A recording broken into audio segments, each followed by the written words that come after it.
Today we are focusing on your Pokédex and what we can do to fill it out.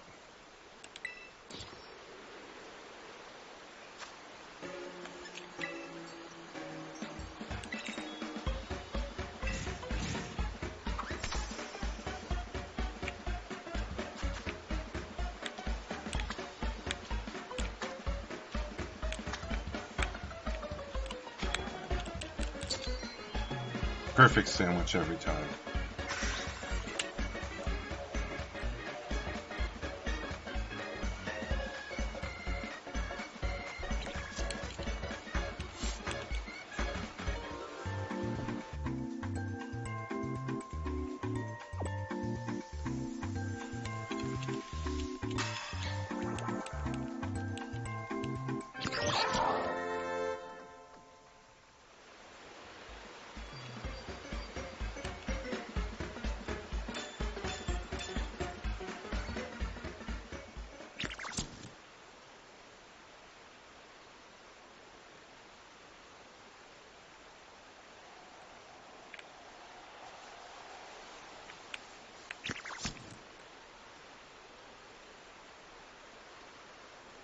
Now it's time to get all the eggs.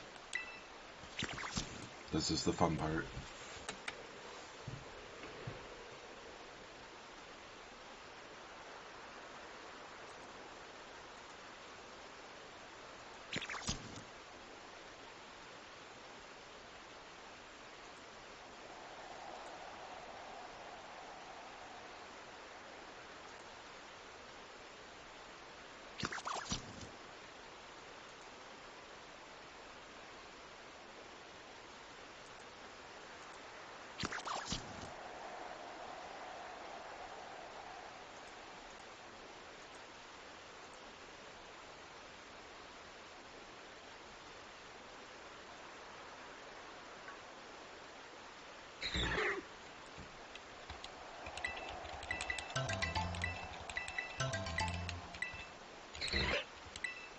Two eggs. We need more than two. We need to fill up everything.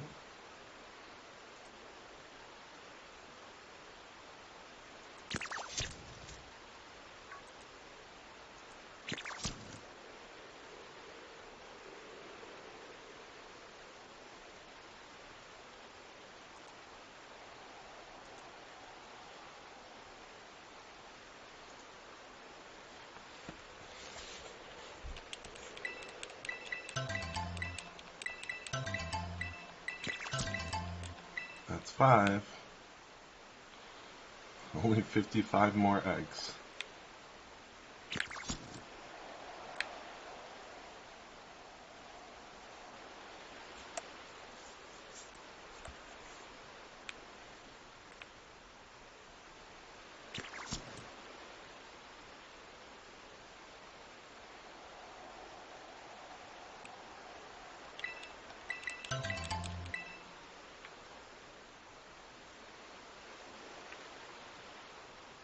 Charcadet, get busy. Get busy.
We need eggs for days.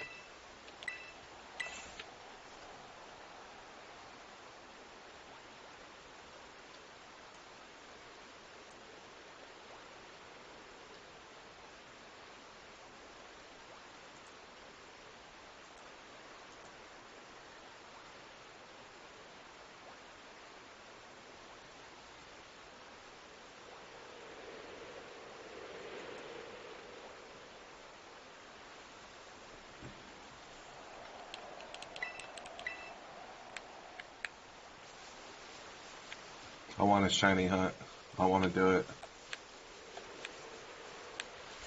Oh, that reminds me. I do need to do something.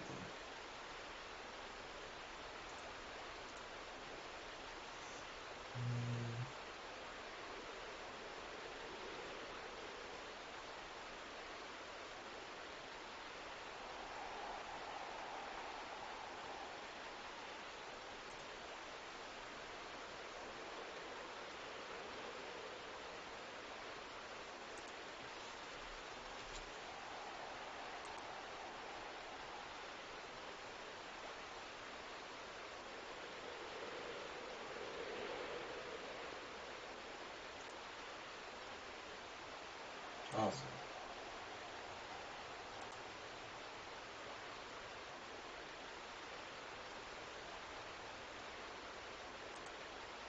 There we go. That's fixed. How many more eggs? 1, 3. They need to have an egg power level 3 sandwich. Like a great peanut butter and jelly sandwich.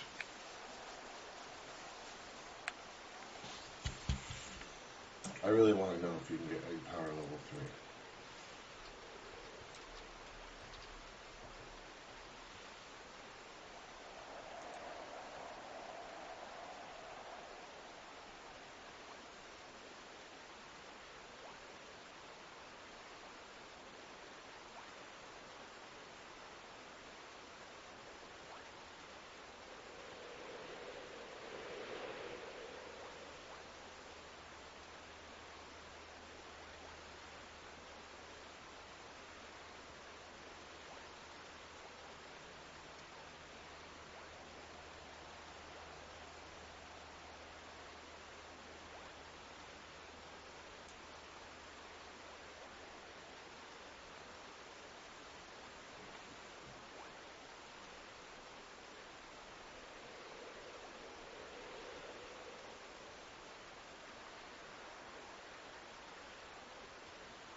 So I gotta use Herba Mystica if I want to get a egg level 3 sandwich.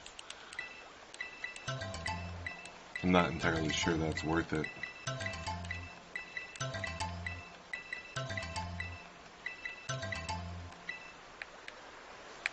Not entirely sure that's worth it.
How many do I have?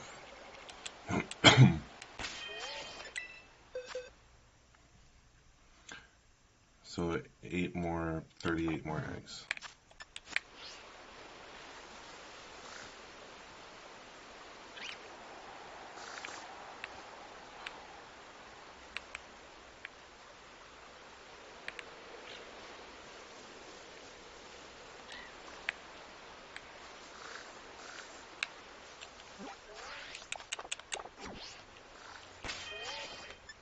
Boxes, picnic, picnic.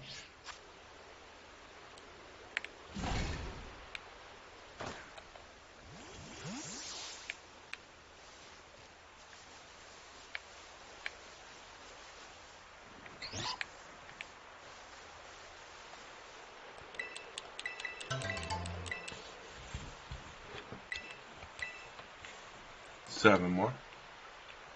37 more.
Hey, Psychic Fox, how you doing, man?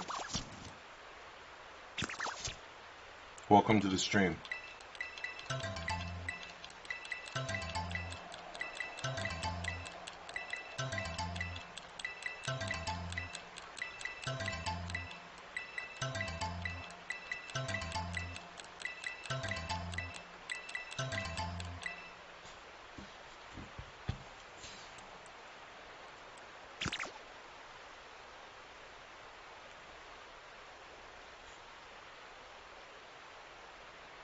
You doing Masuda for the starters?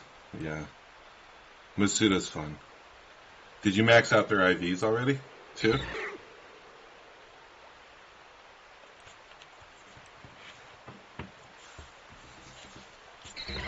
I'm doing Masuda for a shiny Charcadet, and that one that's I'm breeding right now is a 6 IV Charcadet that took me forever to get it to 6 IVs. I think I was, I don't know, 6-7 hours in before I got a 6 IV one. Yeah. Well, bottle cap definitely helps. The hyper training. I don't know, it's just so, I don't know, maybe the IVs are just nostalgic for me. I don't know. But I like my Pokemon being trained already. Don't have to do much. Bottle caps are rare anyway. I've only ever gotten 3 of them with all the raids I've done.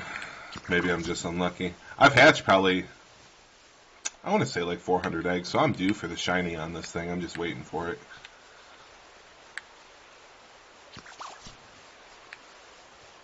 You won't use them in competitive? Is hyper training allowed in competitive? You have 35 to 40 battle caps? That's crazy. How long had you been playing this game? Like, you've got to have like, what, 200 hours in? 300 hours?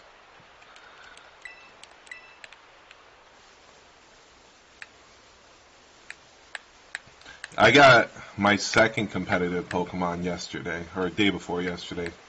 Saturday? I don't know. I was doing shiny hunting on Saturday. I picked up a shiny Fluttermane. Actually, two of them, and I gave one of them to one of my viewers. That was nice.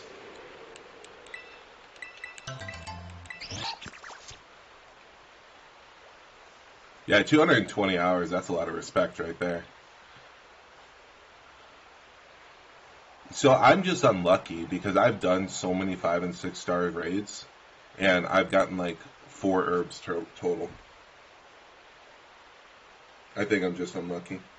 Do you solo the raids?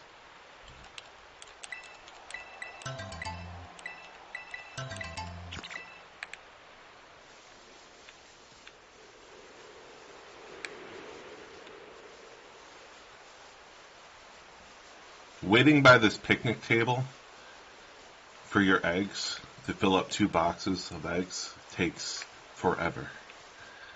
And from what I understand, if you have like a salty and a sour and then a lettuce, you can get a level 3 egg sandwich. But I feel like that's a really expensive thing for a level 3 egg sandwich.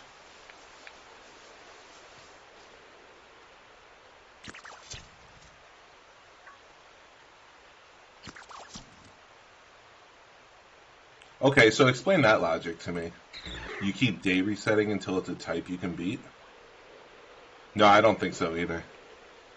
Level 3 egg sandwich is not worth it. 2 herbs. I mean, if I'm going to use 2 herbs, I'm going to go for a type-specific raid. And I'm going to go pick up some type of pseudo-legendary or paradox Pokemon.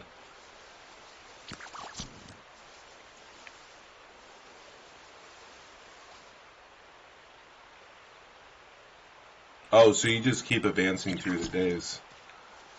I see. Yeah, I know about that exploit. I've definitely done it. I did it quite a bit in Sword and Shield.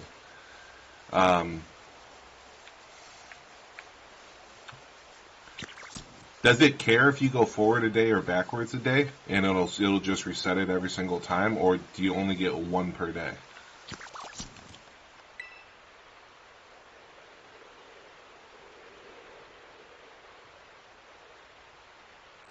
Swap the date to 1 minute forward, and then your outbreaks and raids change. 1 minute forward?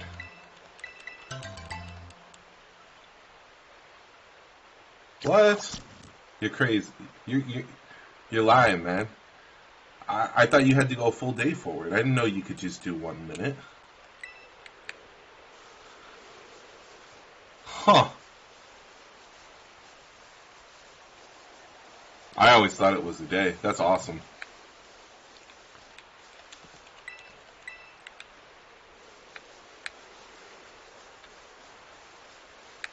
Why do you want the shiny starters? Are you making them part of some team you're putting together?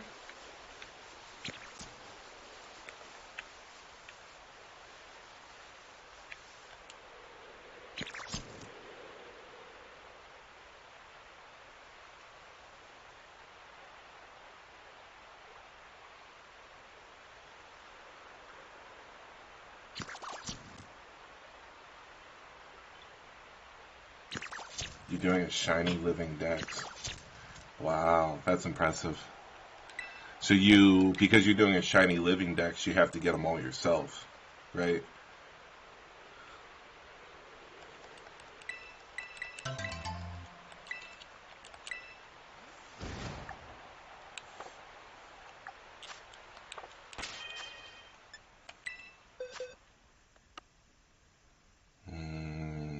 16 more eggs.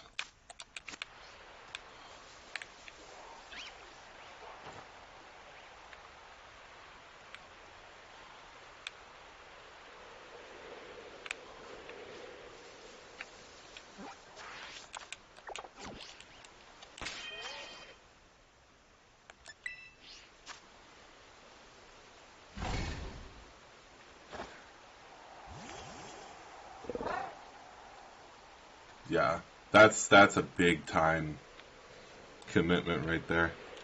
That's a huge time commitment to get all the shiny starters, because that's 9 of them, and each one is a 1 in 512 chance. So,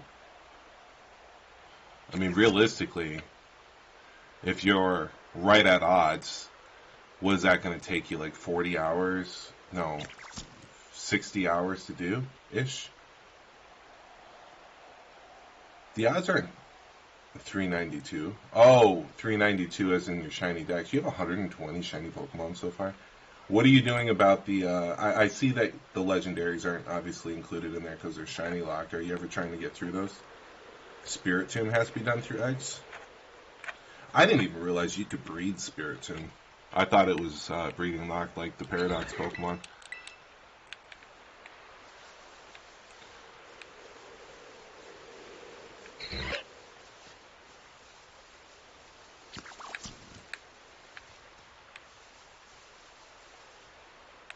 I knew about Gimmighoul and Goldengo, which I'm actually kind of sad about because I feel like Gimmighoul and Goldengo would have a really cool shiny, like a platinum or something.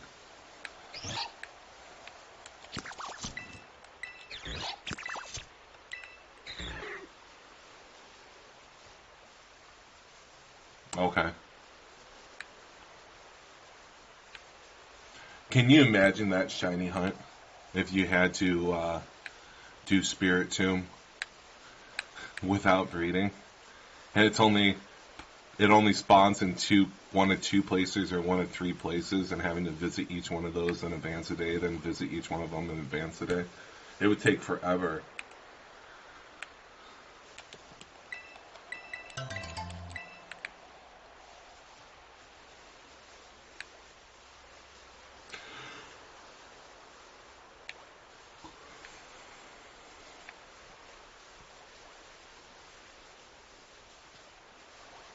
What's the faster way?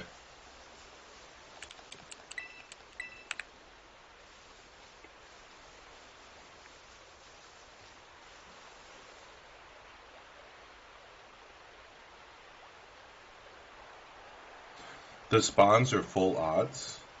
What does that mean? What's up, the Pokemon Freak? How you doing?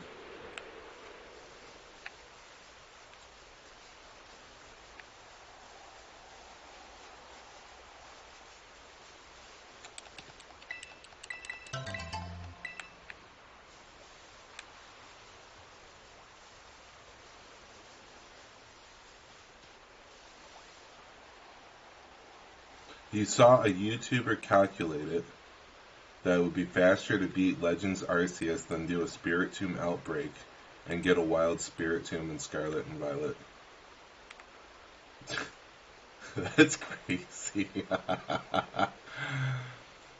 Pokemon Freak, did you need any help with your Pokédex?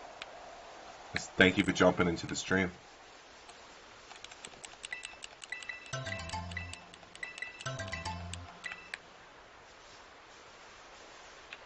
I can't imagine.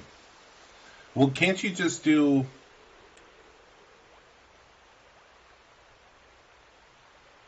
Don't they get down to 1-5-12 too? I mean, if you do the outbreak, that's going to reduce it. If you have the shiny charm, it's going to reduce it. And if you have a ghost sandwich, that's going to reduce it, no?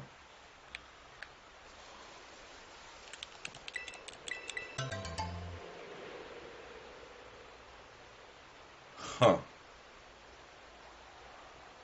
That's kind of crazy. What else is fixed encounters in this game?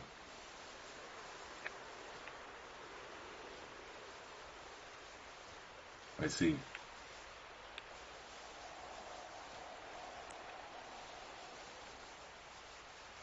Yeah, it's one of those insane Pokemon. So it's nice that it's breedable then, because yeah, it would take a very long time to try to find that thing shiny in the wild.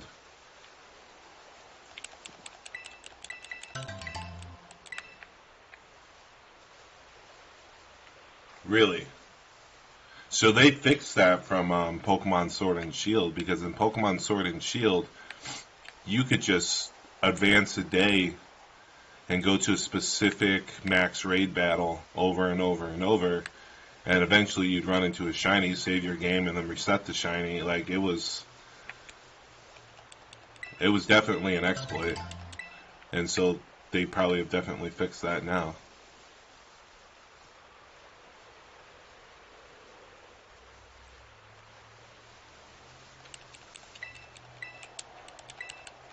How much time do I have left on my sandwich? 4 minutes.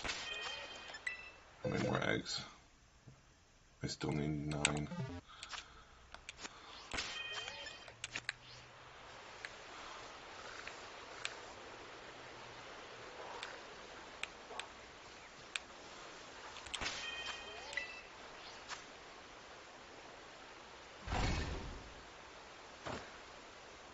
You're not, yeah.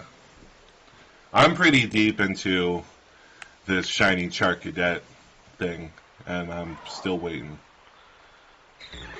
Like I said, I've probably done 400 eggs already. I've done enough eggs to get 2 6 IV Charcadets, and that's ridiculous odds. That's like almost as unlikely as getting the shiny, is getting 2 IVs, 2 6 IVs.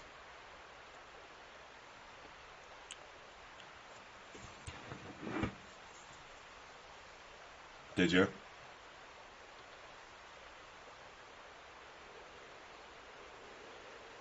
You're triple breeding? I've never heard of that before. So you're keeping all 3 of them in the picnic with the wild Ditto? Do they spawn eggs faster that way? Like, if I had 2 Charcadets, if I had both my 6 IV Charcadets out here, would they spawn eggs faster?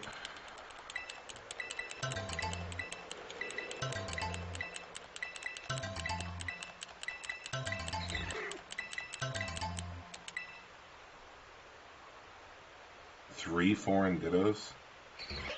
I never thought of that. Wait, so, and you don't have to worry about the Destiny knot because you're not going for IVs. That makes sense.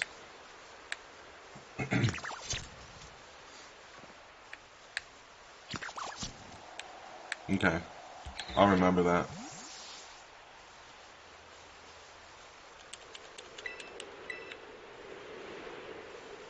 That's good to know because... Well, can the Dittos breed with themselves? I don't remember.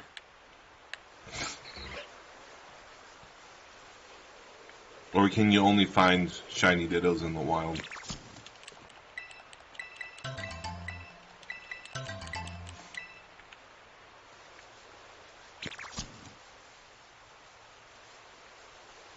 Okay. That's got to make things easier then.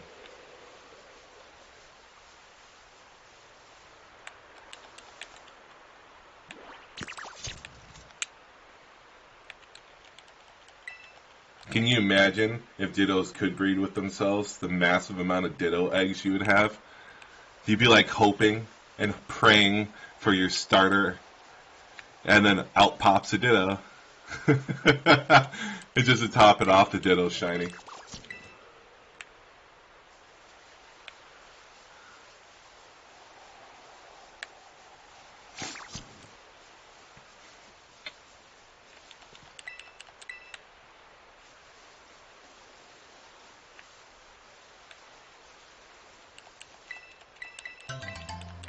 One more egg.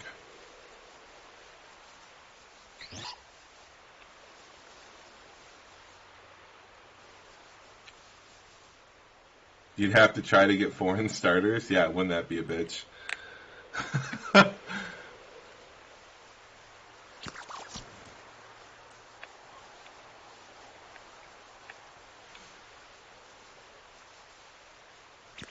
It's hard enough to get a foreign Ditto sometimes.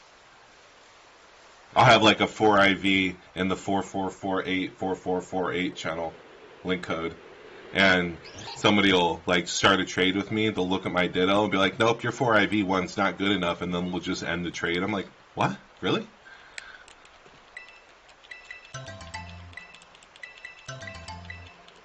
I got 2 extra eggs that I didn't quite need yet. Oh, you know what?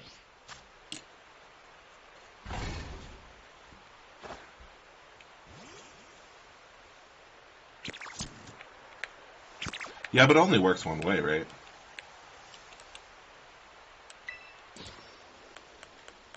Like, if you have both of them be foreign from different countries, it's not going to better your odds.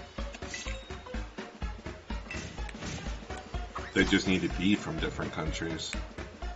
But then, if that Meowscarada breeds with the other Meowscarada, I guess that could increase your chances if you had 3 different ones in your party.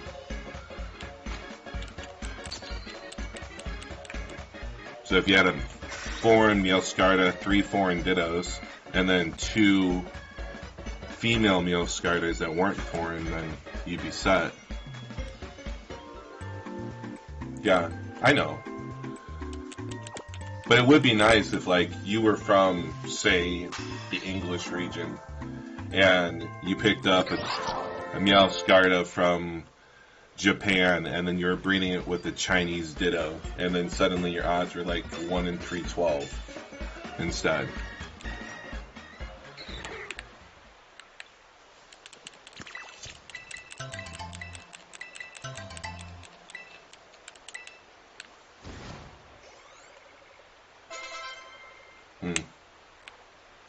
Oh, so you're definitely set up, man.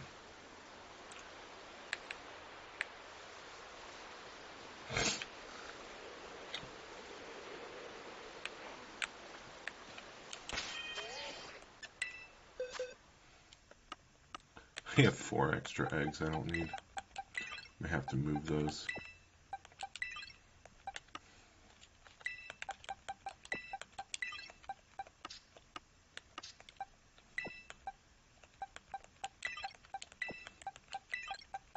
Should just waited for one more.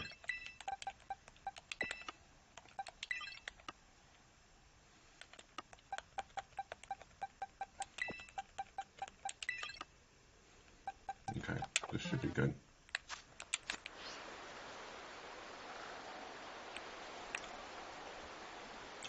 I haven't been able to find a shiny Basculin. They're like really hard to spot.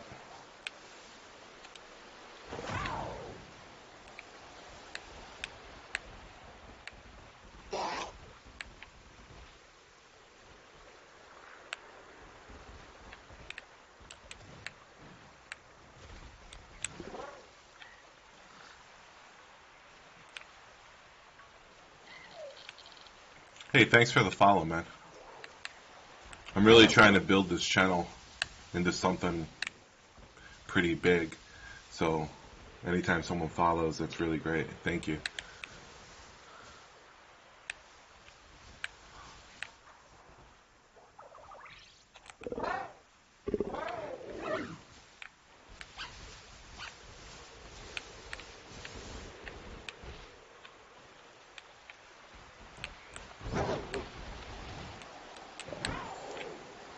Yeah.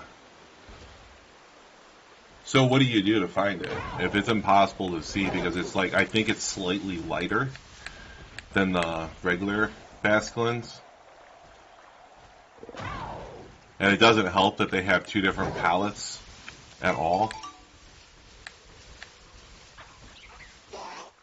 You just end up looking at it forever. You just encounter Basculins until further notice. Eventually you'll run into a shiny.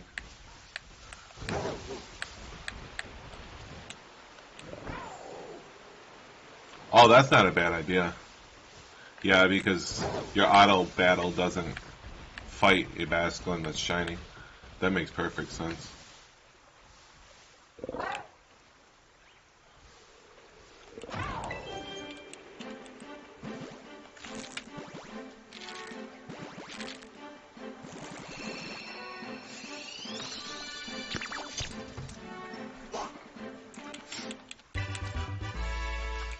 We're going to figure out how many of these Charcadets are useless. And then the other shiny that I find a really hard time trying to figure out is the that shiny baby eel.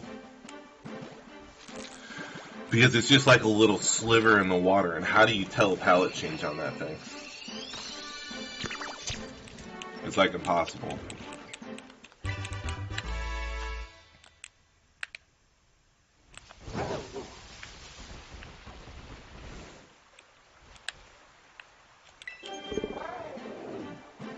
I'm gonna have to go back and look at that group.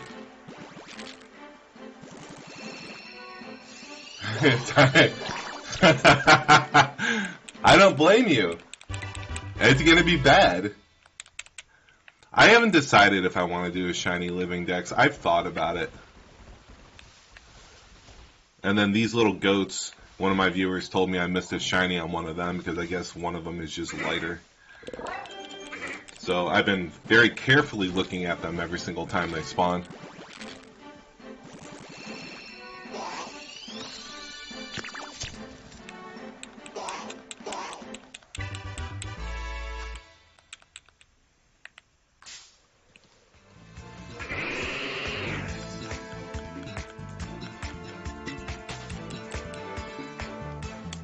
Really?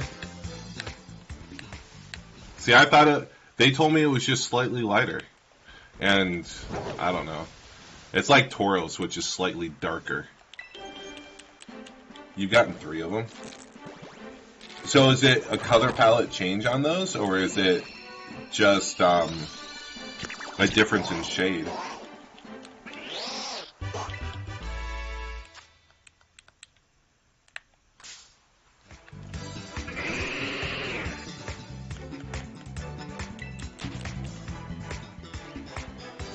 Oh, the hoofs are... See, that's good to know. Now I know what to look for, because somebody else told me something different. I've been... That's going to be much easier to look at and try to figure out.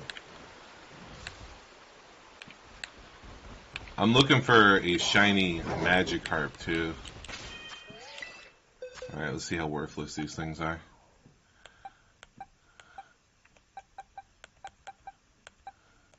Yeah, pretty worthless. Well, the hoofs being pink is really a big detail. It's like the giraffe rig. They have different color hooves, so you can see it pretty easily.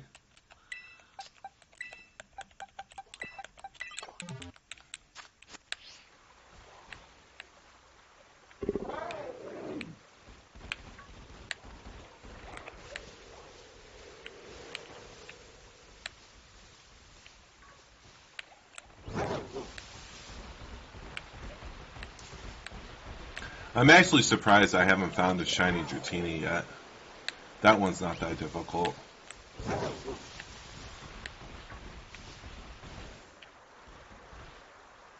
The shiny Floatzel is just yellow, so that's not that bad. They'll see.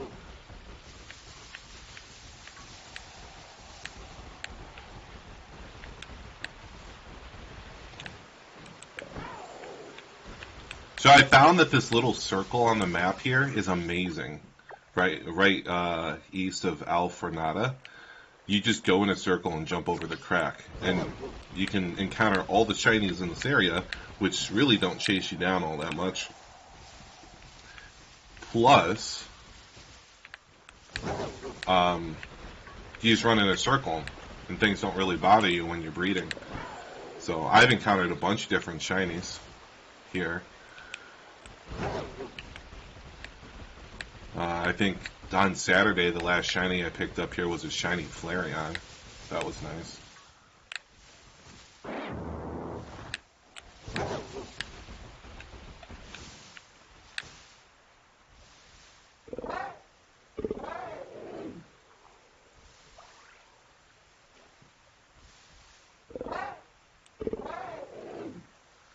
You go in a circle in different cities because you don't pay attention while hatching?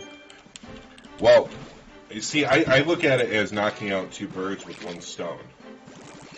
That's the way I look at it. Because I can shiny hunt the Pokemon in the area if I find a nice circle area, and I can hatch at the same time. That's the way I look at it.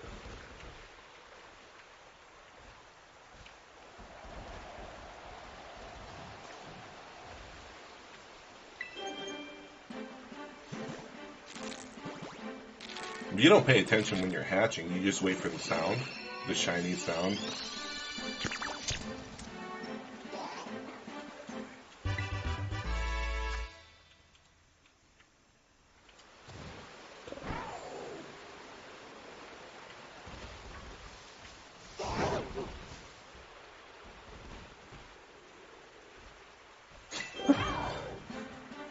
Yeah, but what if you're going to miss one of the ones that you actually need?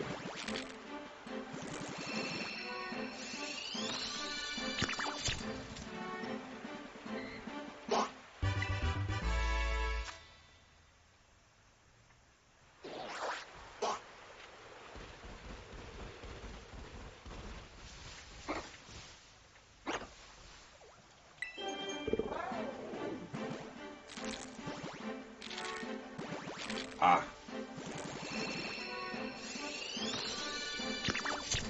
Yeah, so this will be my... You see, back in Sword and Shield, I bred so many shinies.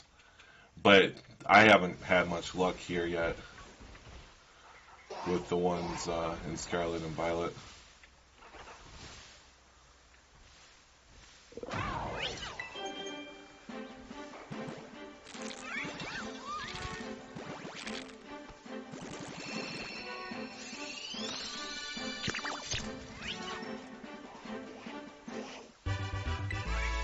I think that breeding shinies in Scarlet and Violet was a lot quicker too. You only hatched 2? I don't know, man. I think I hatched like 18. But I wasn't streaming back then at all.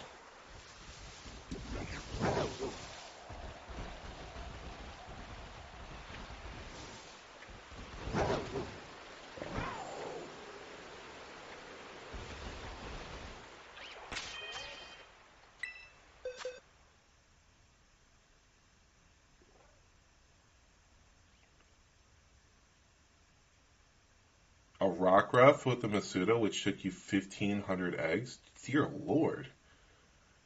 So, I did the Twilight Rockruff with the hidden ability because I wanted the Twilight Lycanroc. And I still have it. And I hatched one in like the, I don't know, 30th egg. And then like the 34th egg was the second one, so I gave it to my friend.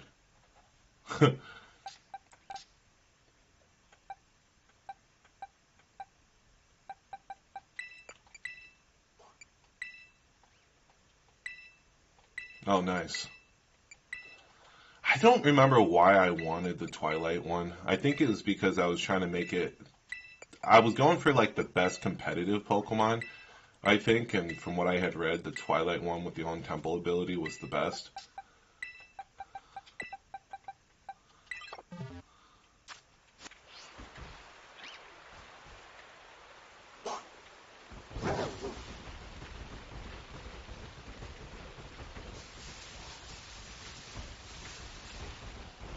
But I got it, and that thing just destroyed Pokemon. It was so fast.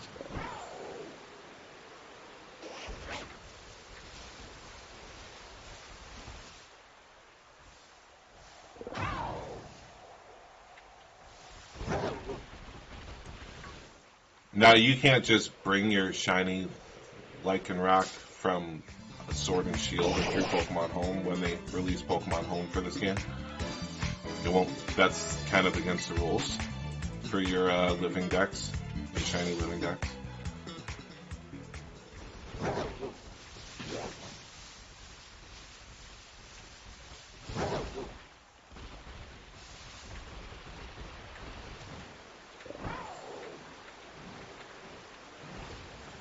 Nope.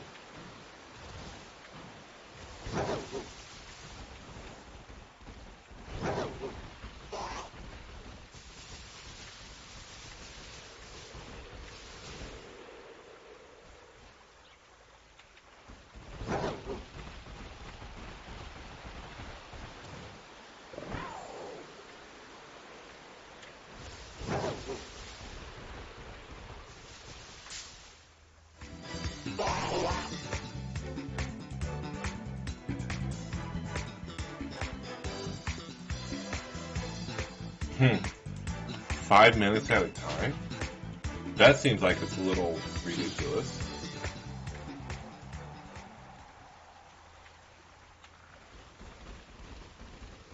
I feel like breeding it would be much faster. Hello, Vaporeon. I need another shiny of you.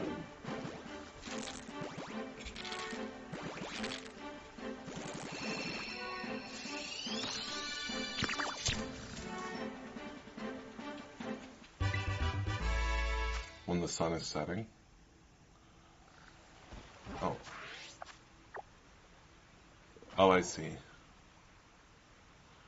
How long is the day-night cycle in this game?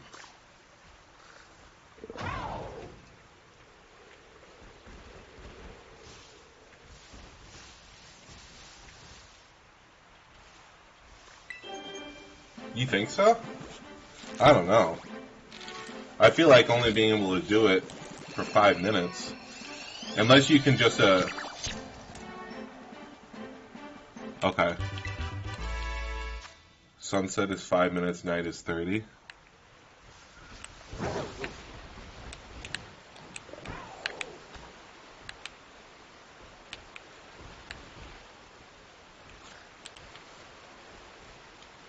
Can you manipulate that with your in-game clock? I can just keep it perpetually at twilight?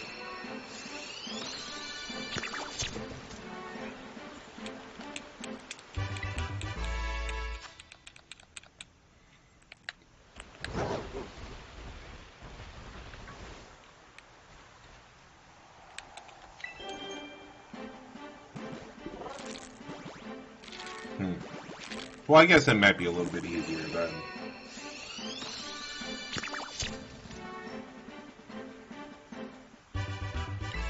When you switch the time, you have to make a new sandwich. This thing I did not know.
I have so many Char Cadets that have 5 IVs.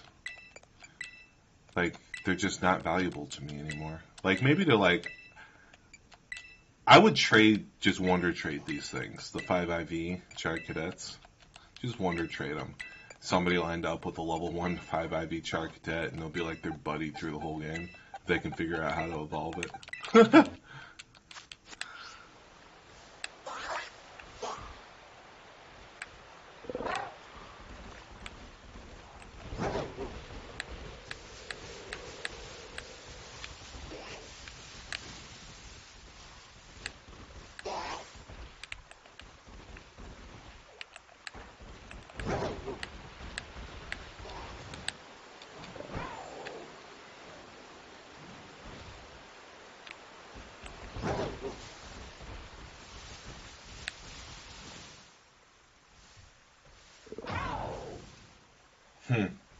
I did know that. Someone told me that the other day.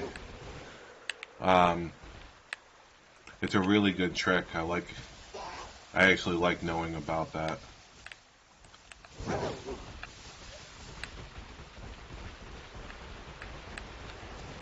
I was also told that if you save before a shiny and you're in a union circle with someone, that you let them capture the shiny, And then after they capture the shiny, you can reload the game, and then you can capture the shiny.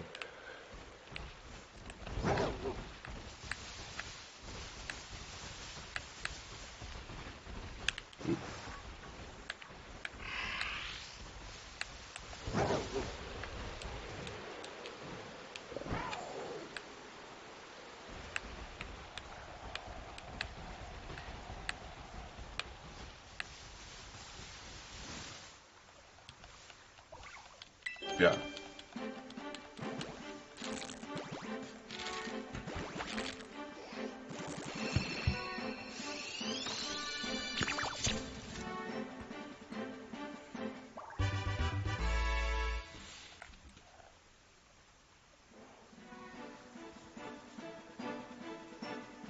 Nice.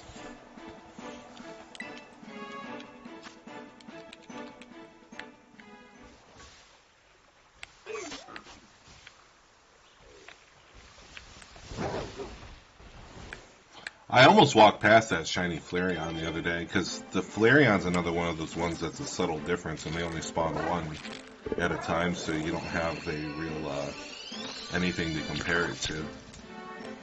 But like, I gotta highlight it on my YouTube stream. But it was funny because I just was staring at it. I'm like, something's not right about this, and I like let it follow me for a second, and then I was like, I'm just gonna check it out. And I checked it out, and it was shiny.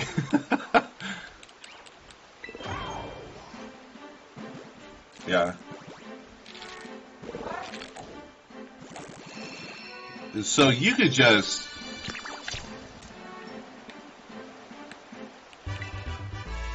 But you can't... anytime you form a union circle, you can...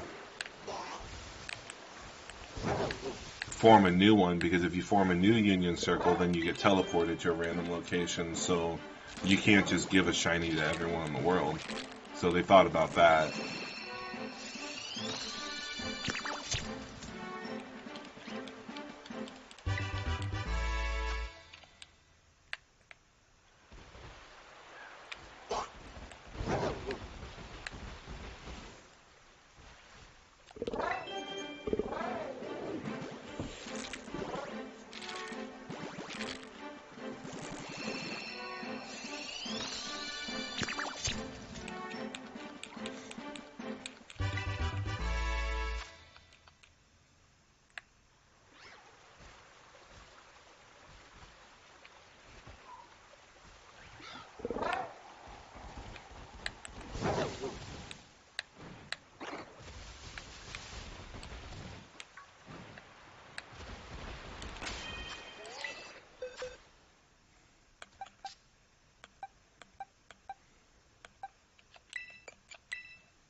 For me, when I'm using the Masuda method to try to get shinies, the most annoying thing to me is releasing all of the Pokemon so that your boxes don't fill up.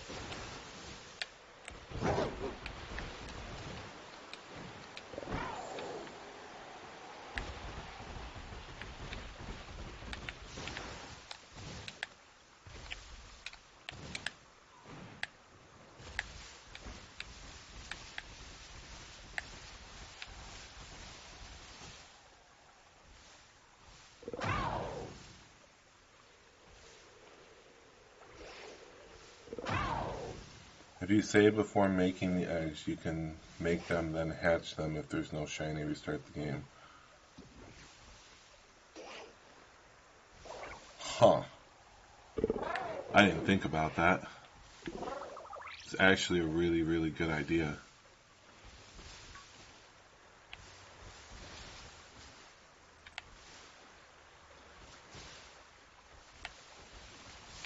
I might start doing that. Yeah, but the sandwiches aren't that expensive. So the sandwiches were never a big deal for me. It's when you start getting to the urban mysticas that I start getting irritated about sandwiches.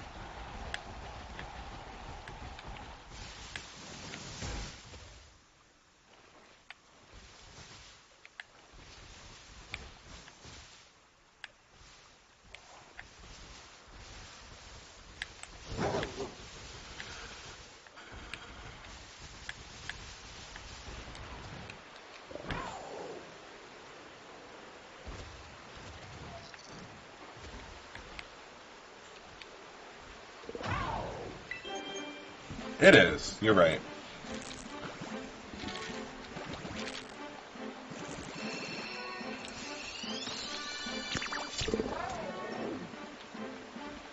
I like the way that you're doing it too because it gives you variety. And the variety has got to be nice.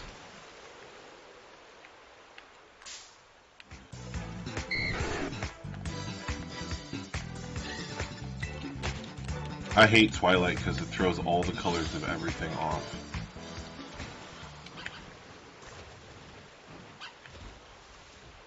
None of you guys are pink.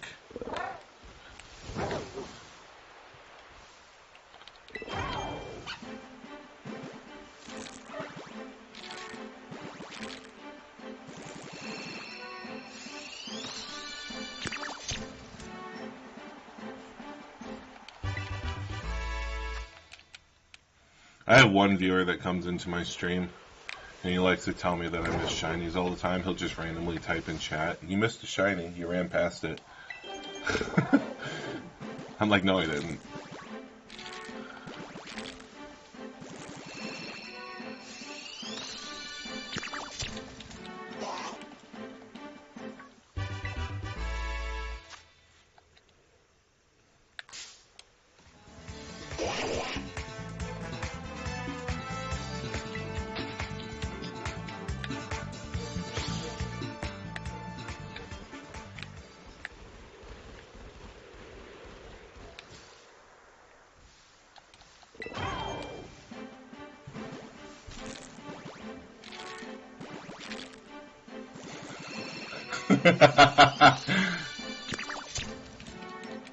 No, but this guy, he's like a reoccurring subscriber, and I see him like every third stream or something. And he'll sit at the stream for a couple hours.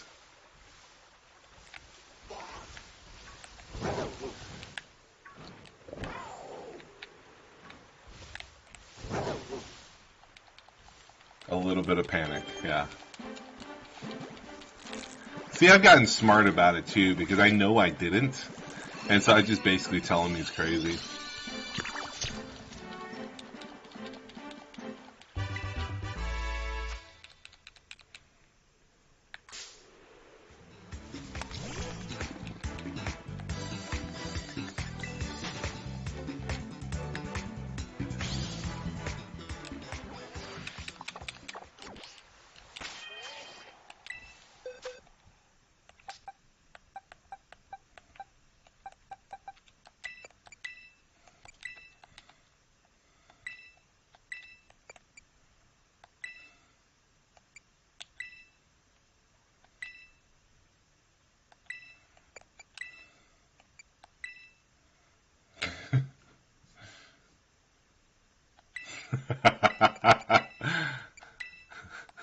Is that what this is going to be?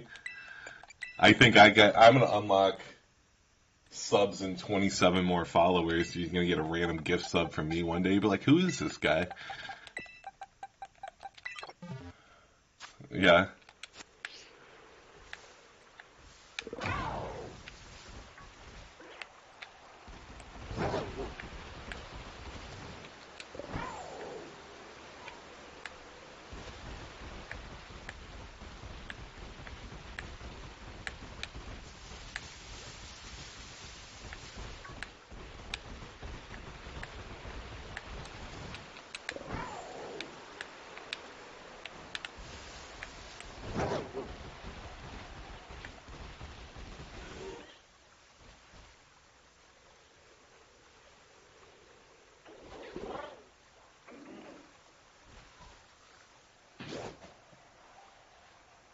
That's awesome.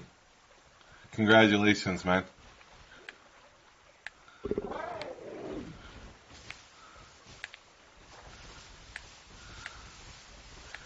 It's funny that you said it like when you did, because we were just talking about you jumping into random people's streams and telling them they missed a shiny. So I thought that's what you were doing to me for a second. I'm like, what? But no, that's great. 59th egg? That's really great.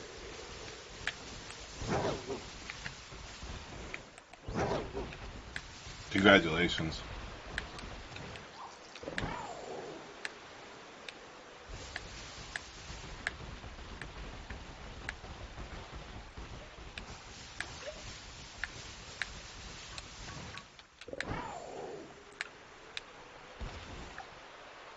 I'm almost out of sandwich time.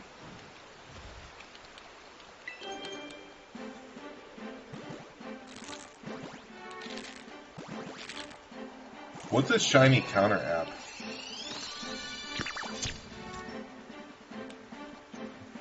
Right? Yeah.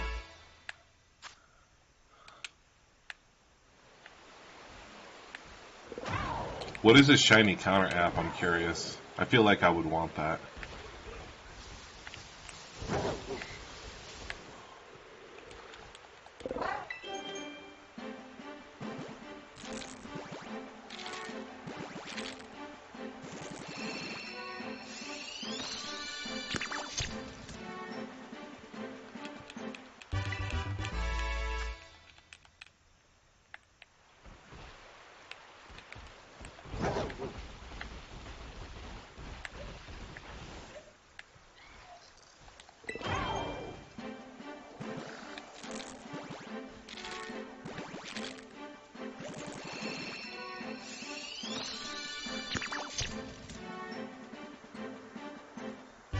What, do you just press the button every single time you hatch one?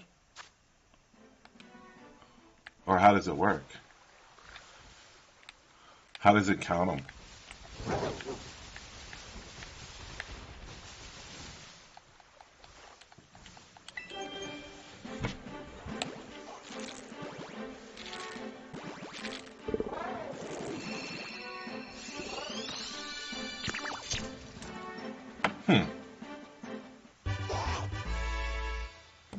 Okay.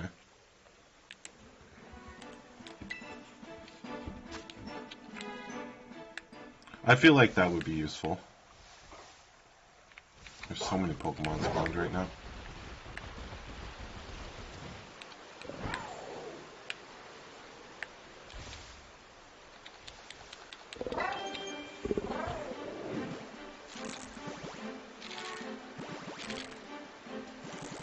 Yeah, that's probably what I would do.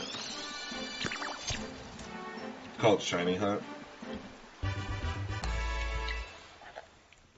Yeah, I'll probably use that for the next, and put it as part of my stream for the next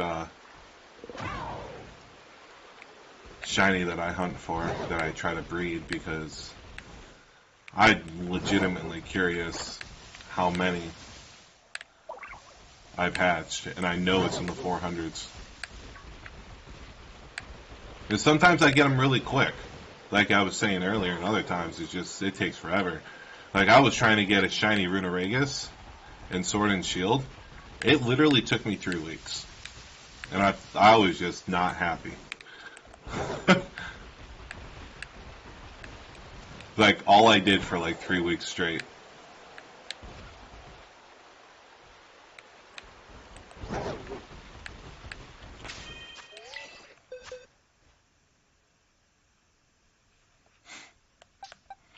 That's a good thing, man.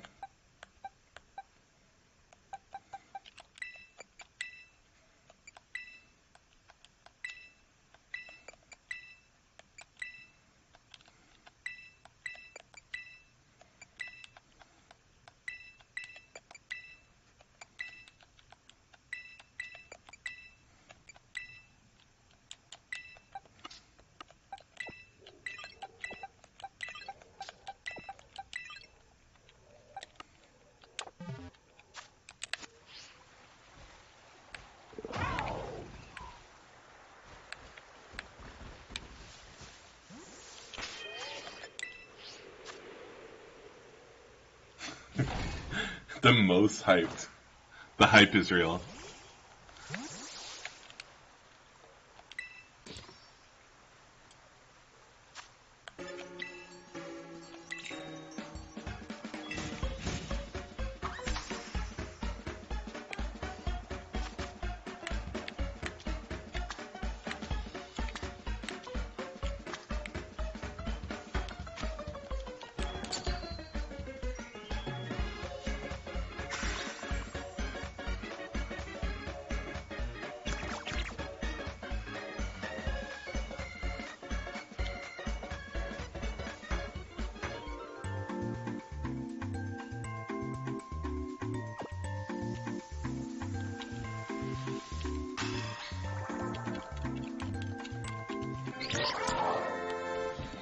I put Cordon back in his Pokeball, and he still came out for the sandwich. Oh, I'm gonna be pretty freaking excited if I can get this Charcadet shiny. Been working on it so long.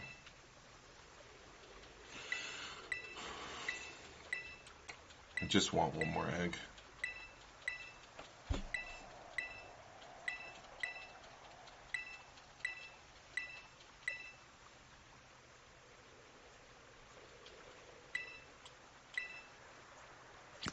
Breed small Pokemon, breed.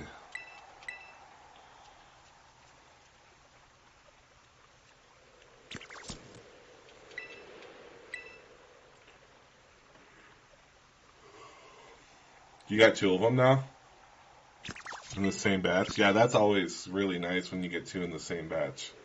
Yeah. Well, now you can't save and reset after this one.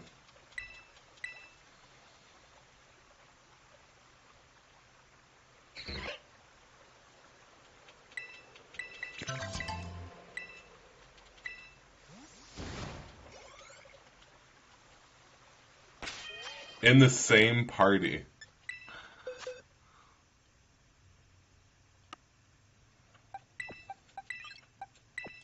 What is that, like one of those the apple doesn't fall far from the tree type of things? Oops, didn't mean to take a picture. That's great, Chris.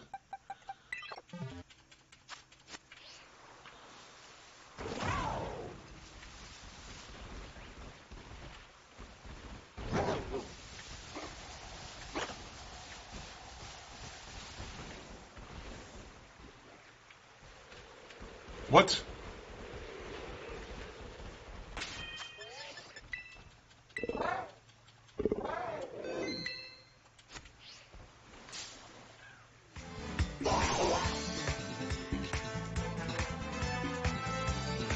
This is going to be my second shiny Psyduck, so that's cool.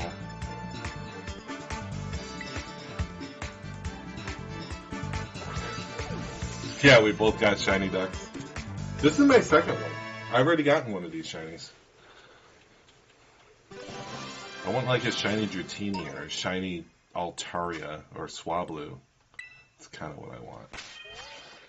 Now I gotta go put it in the box in the proper spot. Box 32 is meant for shinies.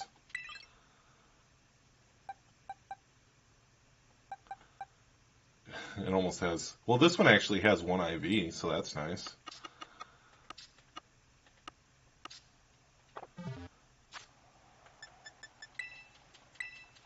We both got shiny ducks. Except for... Oh! We both have 2 shiny ducks.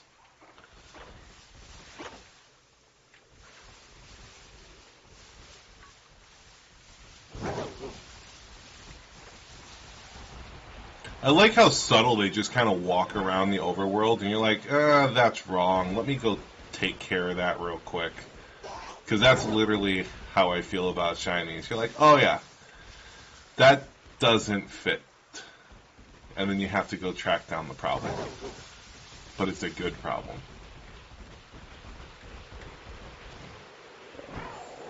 To post the ducks? Twitter? You can post them on my group page if you want. If you look up Pokelock HQ on Facebook, I also have a group page that's shiny hunting and Pokemon breeding, you'd be my very first person in it. I haven't done a whole lot with Facebook yet. Mostly just posting reels and stuff.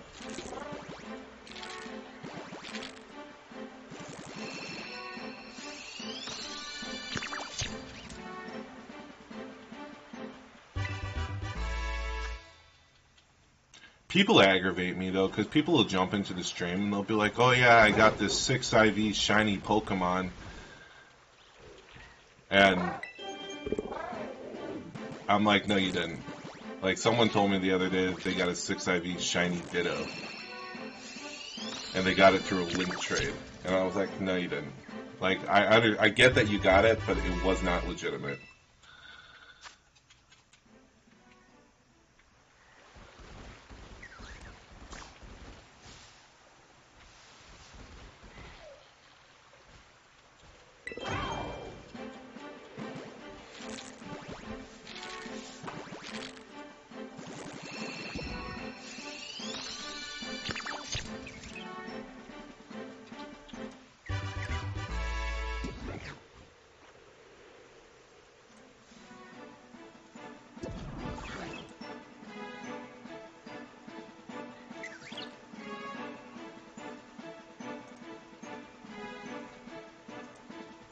Here, this is my group page.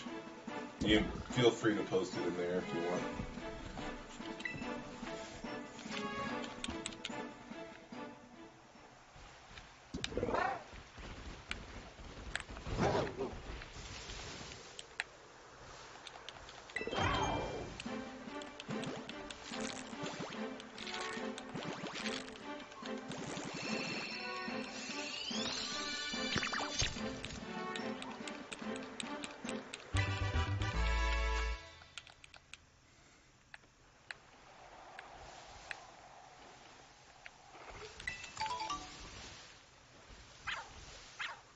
All of you Swablues are the wrong color. Every single one of you are the wrong color. That's one of the shinies I really want, is this shiny Swablu or Altaria. It's like one of my favorite Pokemon.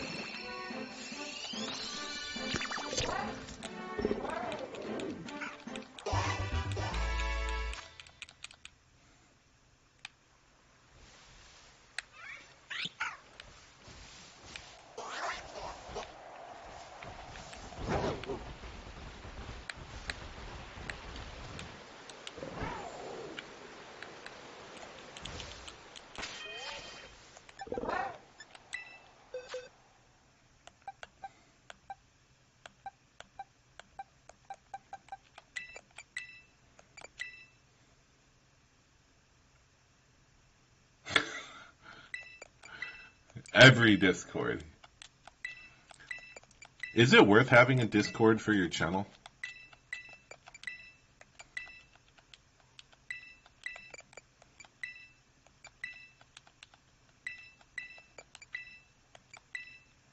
I gotta research the benefit of that. Because people have asked me for my Discord before. Like, I don't have one.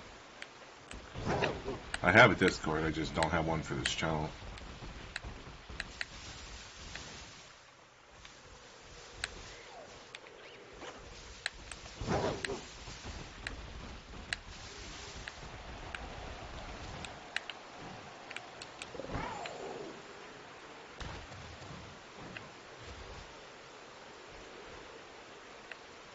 The Gospel of the Ducks.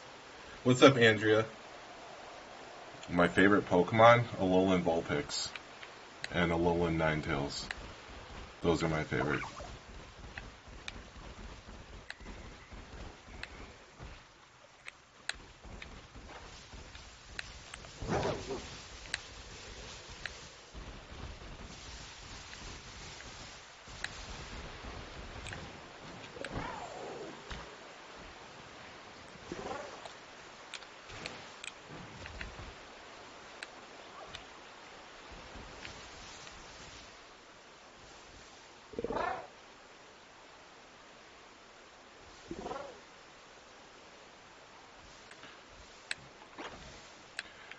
There's one follower, the last 2 streams that I've done, that has been very strange. Well, I guess not a follower, it's not even a subscriber.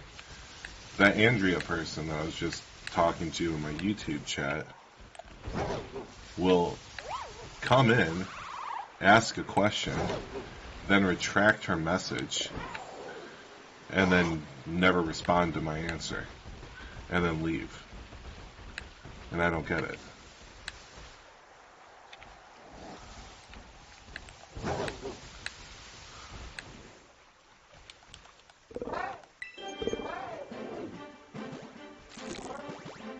You gonna get 3?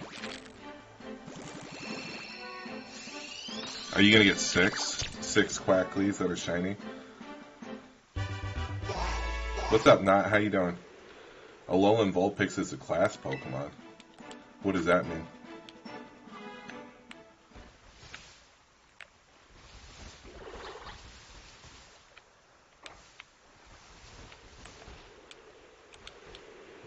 Midnight Lycanroc and Inferninate?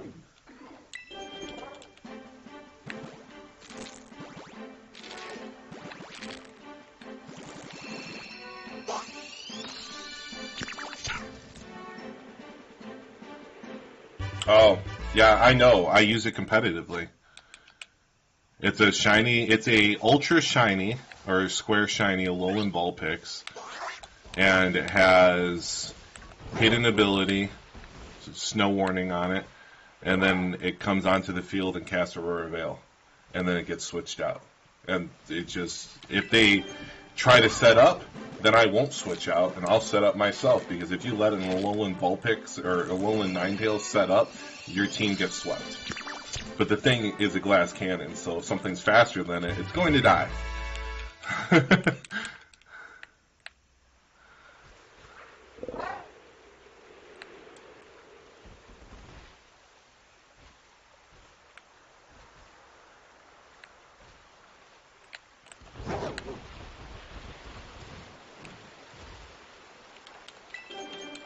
Yeah, it's my favorite Pokemon. I like Vulpix and Ninetales, and I have since the original anime came out. And then I like snow and I like winter. So once the Alolan Vulpix came out, my new favorite became Alolan Vulpix and Ninetales.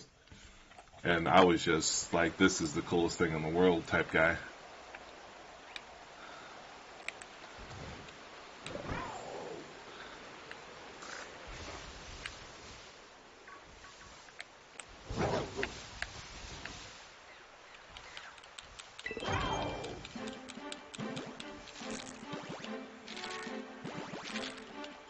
So what are you up to today, Not?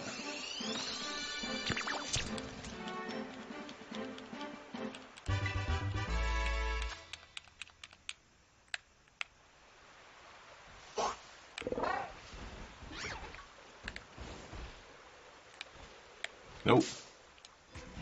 Nothing. Just watching the stream.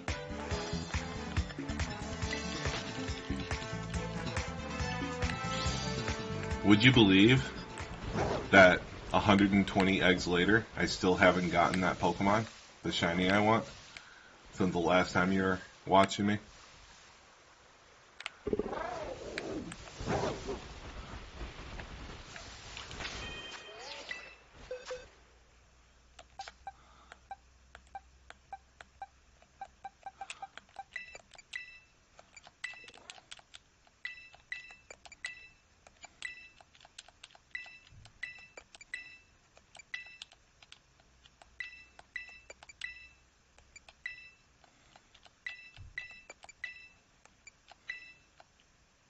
It is a lot of eggs.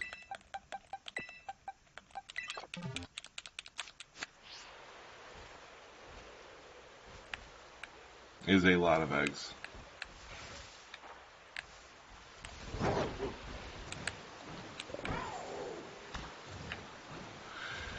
And I got my second shiny Psyduck not too long ago today.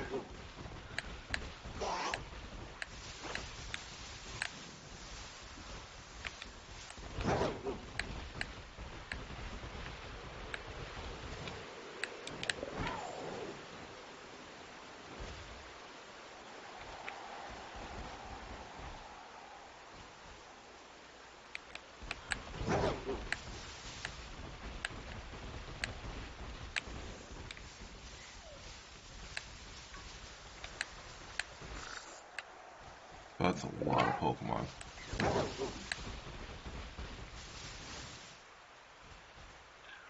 Normal hunts.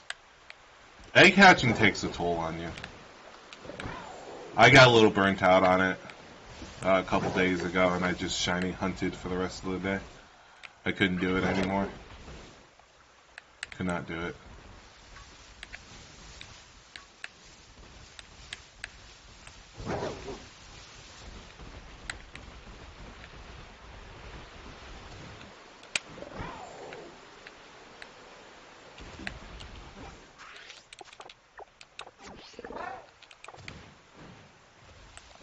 Hey Lario, how you doing, man? Yeah, you can drive yourself mad really easily. Really easily.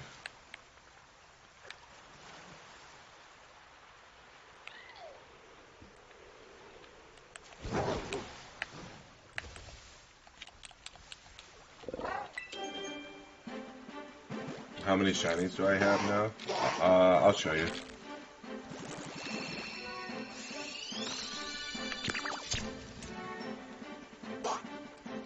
No, Lario, I haven't hatched the shiny one I'm looking for yet.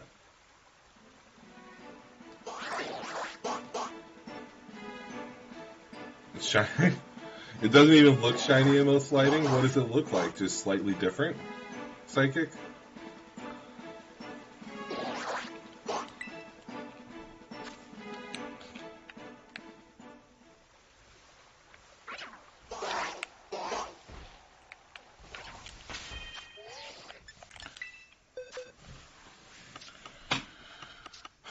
Alright. These are the shinies that I have right now. Venomoth, 2 Psyducks, a Golduck, Drifloon, Chewtle, Fido, Flareon, Oinkologne, and Palmy.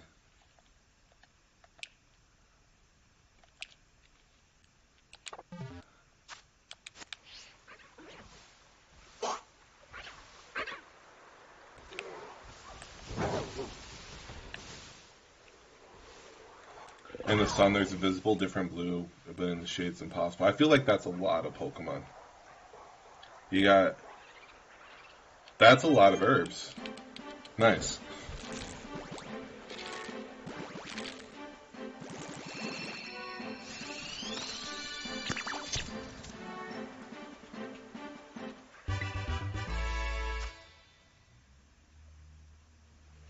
You've been taking a small break?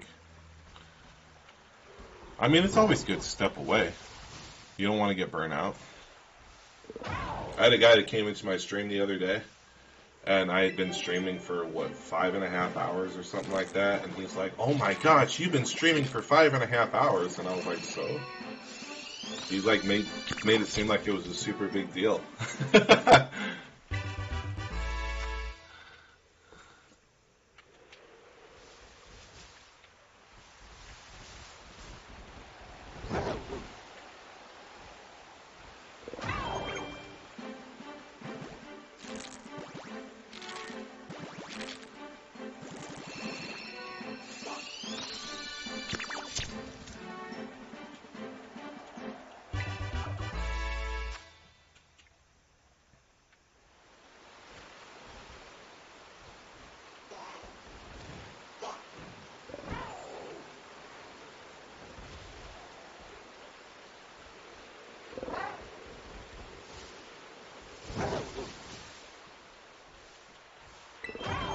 Oh, I believe you. You're going to find them.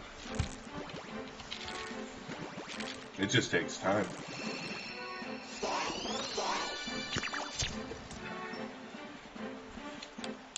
Or you could do what I'm doing and just hatch shinies and just randomly run into them at normal shiny charm odds, which I've been doing. I've caught a lot of them running into them at normal shiny charm odds.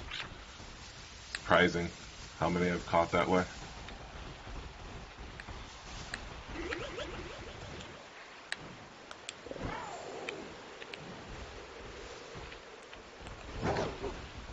I feel like they're a lot more common than the odds say they are.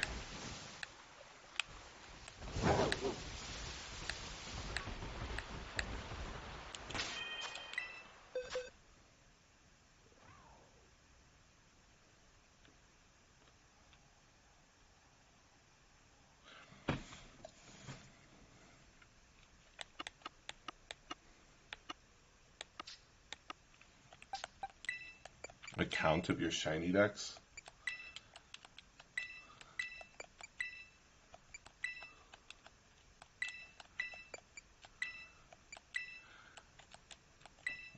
I want to find like a shiny counter that I can put on the stream screen somewhere. Like, how many shinies do I have? I don't know where I would find that software. I gotta look it up.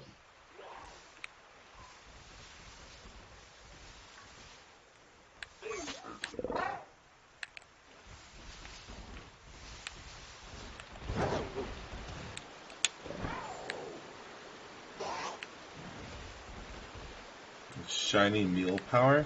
What do you mean by that, shiny meal power?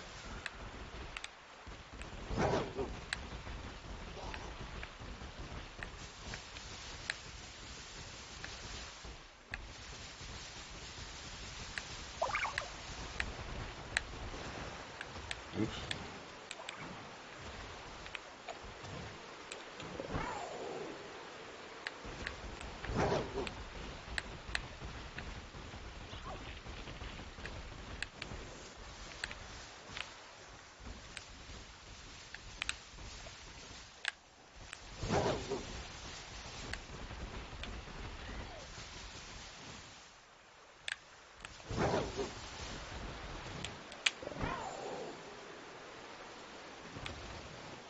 Increase the rates of finding a shiny depending on the level. 120 shinies in your decks? Dude, you got me beat. I don't have that many. Just remember, the more shinies that you get, the closer you are to having to do your elusive eel search. And no one wants to do the elusive eel search.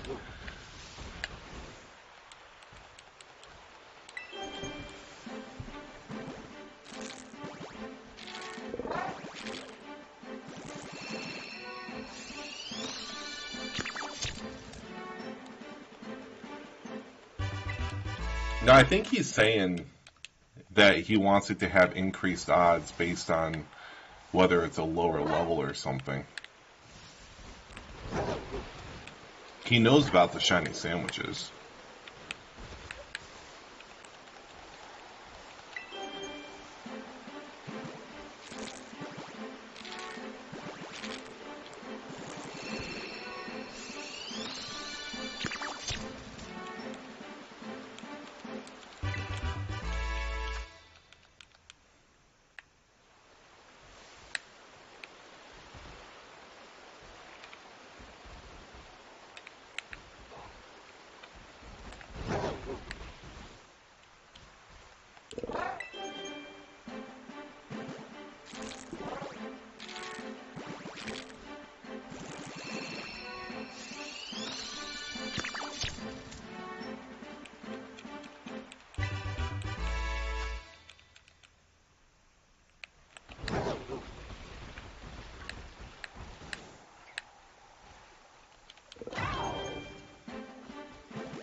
Why is there a midnight Lycanroc out in the morning?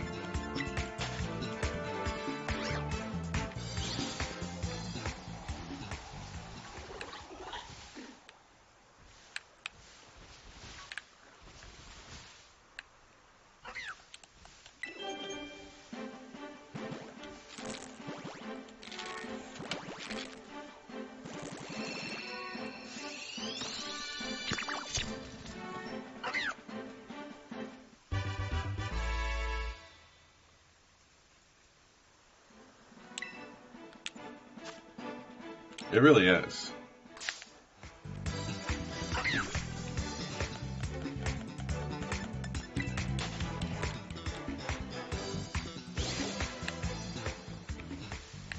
I want a shiny one of those too.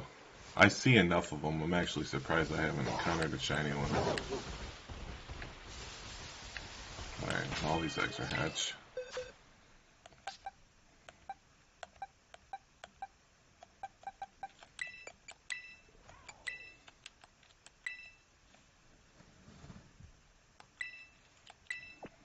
You're breeding the Kanto Wooper? What are you trying to get with it, Laria?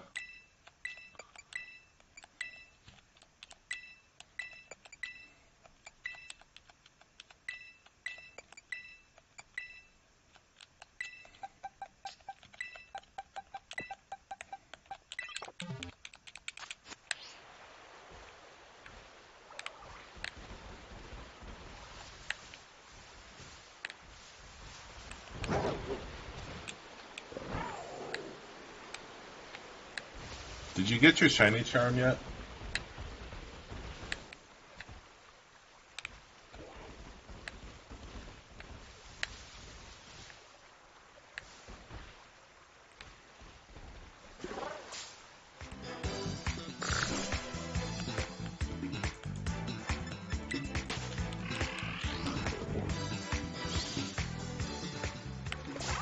You're catching. And you have your shiny, or you have your foreign ditto. Well, your foreign ditto will cut it down to like 1 in 683, but if you want the really good odds, you're going to want to get your shiny charm before you start breeding. But it's still possible.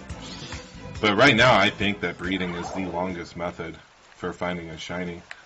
The perk to breeding is that you can get the IVs exactly how you want, but even they kind of took that out of the game by introducing hyper training, so.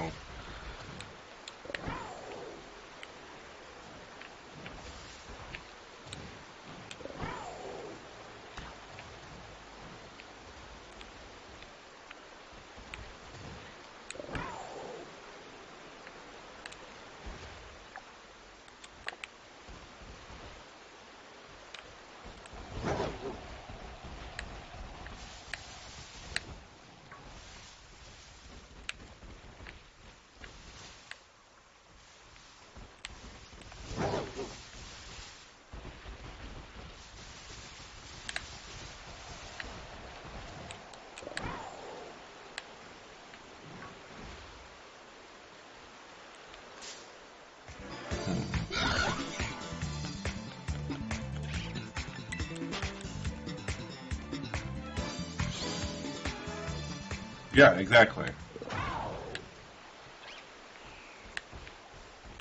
No, you're right. I don't know, I just enjoy it. Really? How about 3 shiny Psyducks?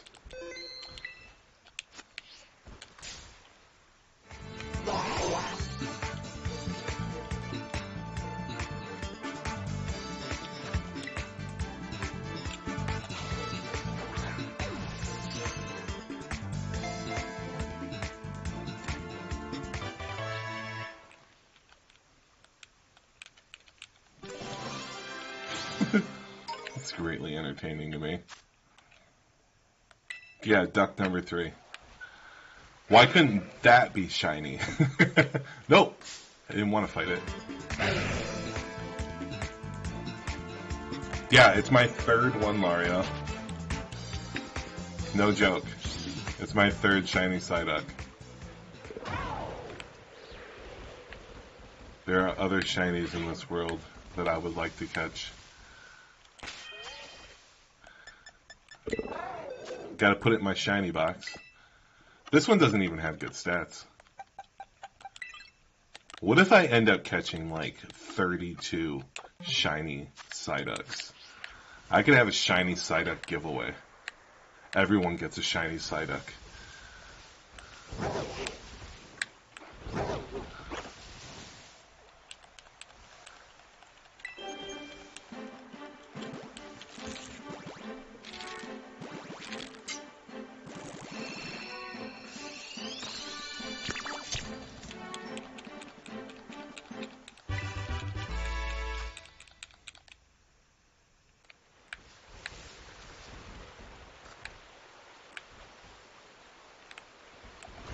Watch me get another one today. Well, I fell in the water. TK made me jump off the cliff.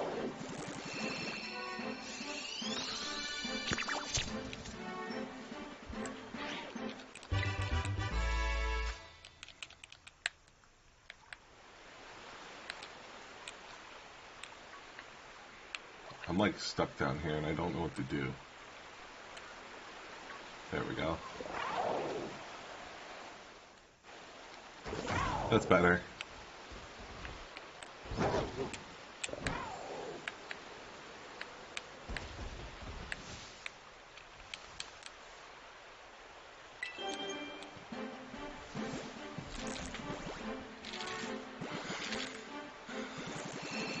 Maybe the title of my stream on Friday, when I'm back in Scarlet, will be, Can I Find Shiny Psyduck number 4? I'll make a thumbnail for it and everything.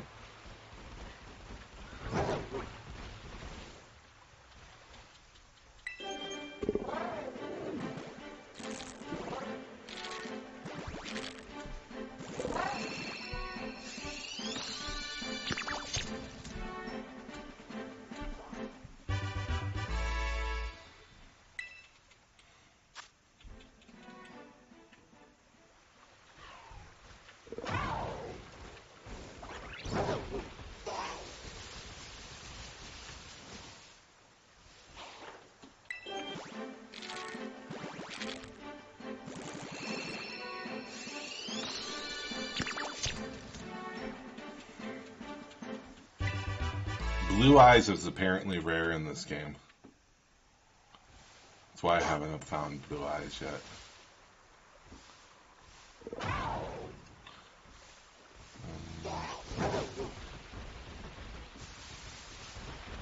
Five.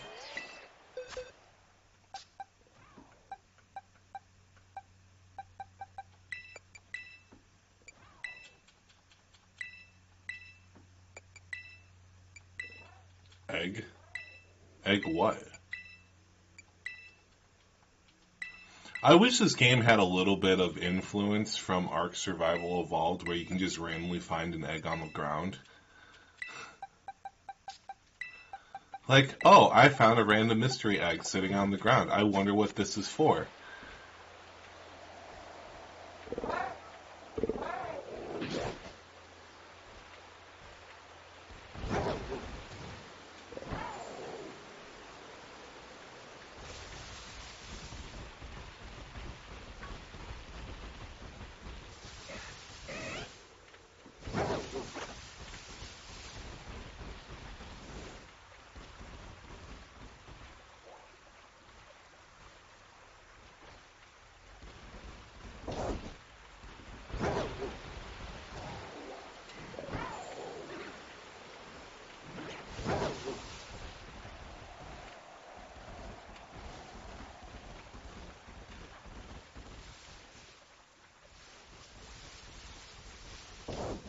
Squirrels.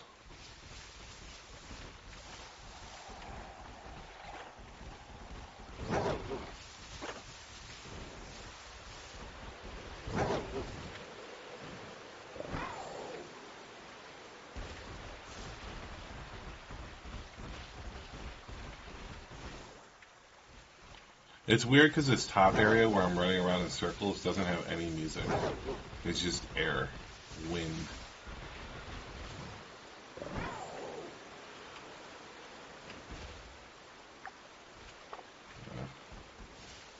I don't know if I want to do that yet.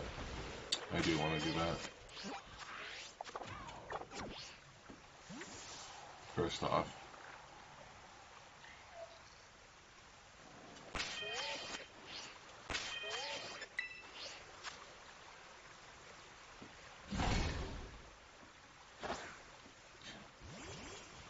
I mean, I don't blame you.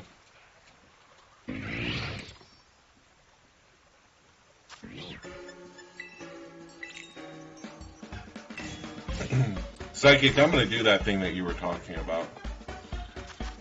I'm going to fill out a box and then just switch them out. That way I don't have to spend so much time releasing them. I think that's a really good idea. Save beforehand, before I even play them.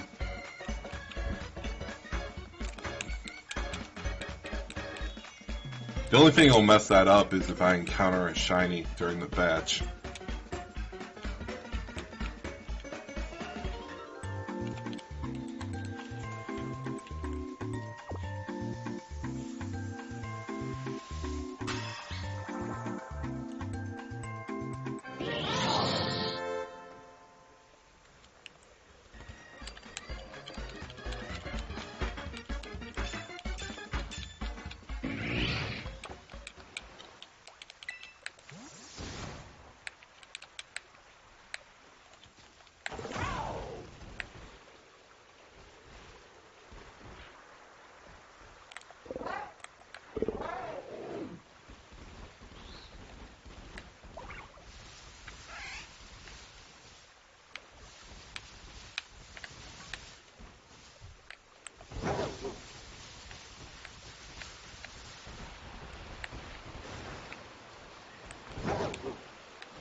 Away from all those.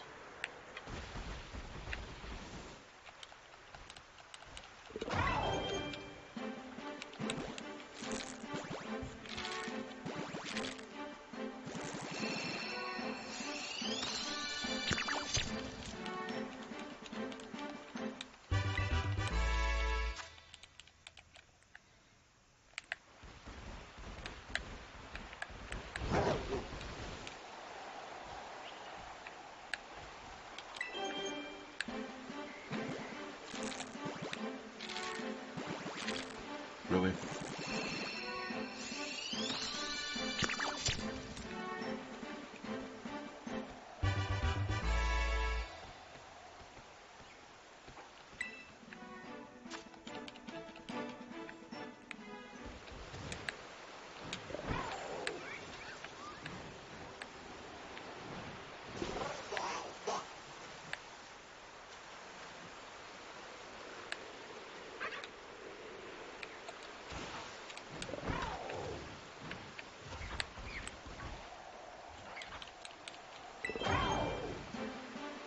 Lady Gaga bird? I'm not interested in the Lady Gaga bird unless it's a white Lady Gaga bird. That's its shiny color.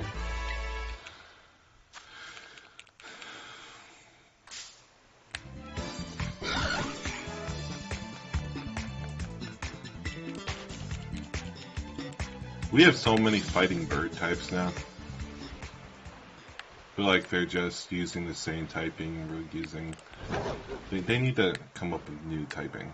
Maybe not new typing. Maybe they need to come up with new Pokemon with different types of typing. Like, I don't know, a dark fairy. Oh, we have a dark fairy. Let's see.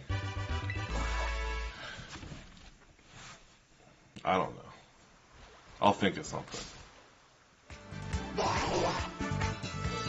A fire water type. I think there is actually a legendary that's that.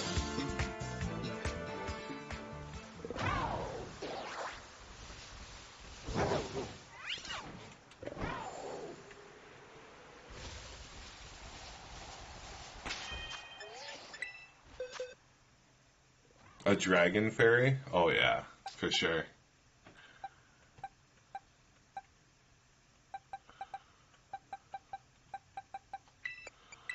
I know my last last set of eggs. 60 eggs later, no shiny.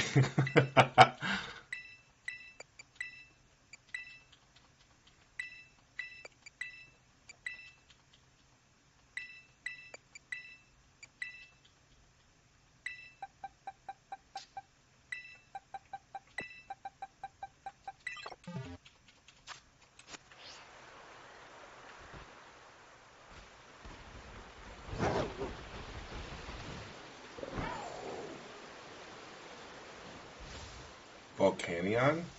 What game is that from?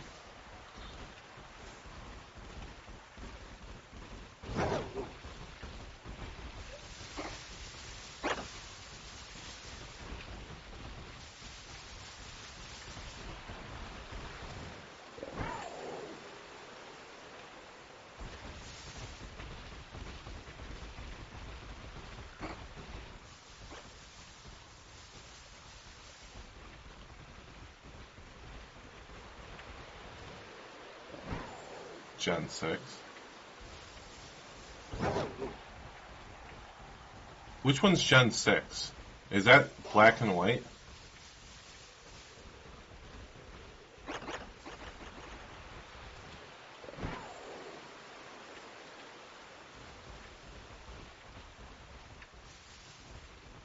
I haven't played black and white.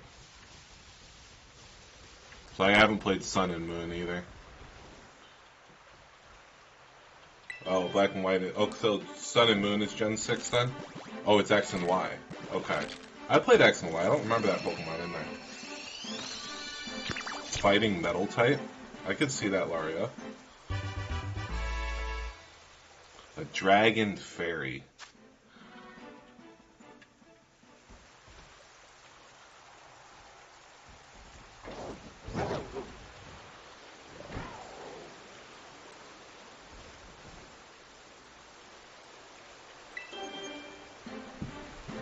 Sun and Moon is Gen 7.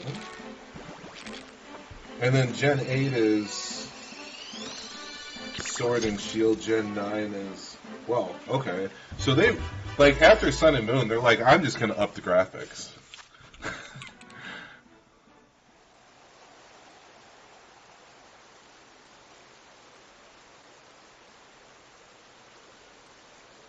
Why did they have to get rid of it?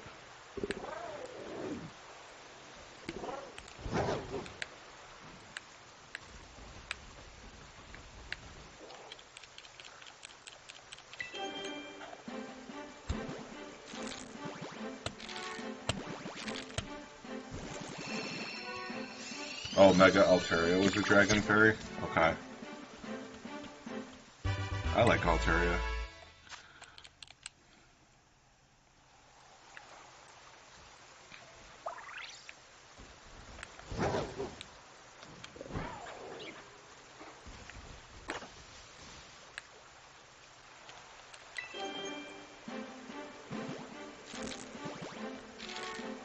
I like it when they do the gen variations of Pokemon. What I don't like about gen variations, the region-specific Pokemon, is when they have more than one region in the same game. And Sword and Shield did that, where you, to complete your Pokédex, you basically had to have both types of Meowth and both types of Persian.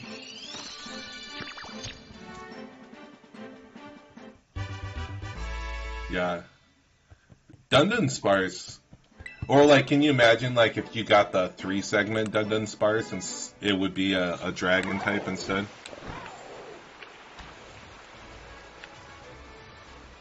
So then that would be a really, really hard one to get because the 3-segment ones are so rare.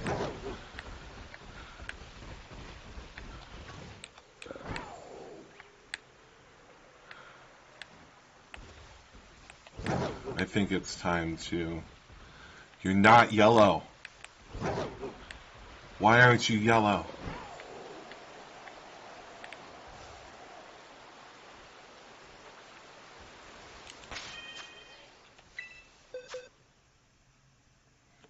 It's only 2. I think mine's 2. as well, but I don't even have a shiny. I was kind of disappointed that they didn't bring back square shinies in this game because square shinies were so cool looking when they came out.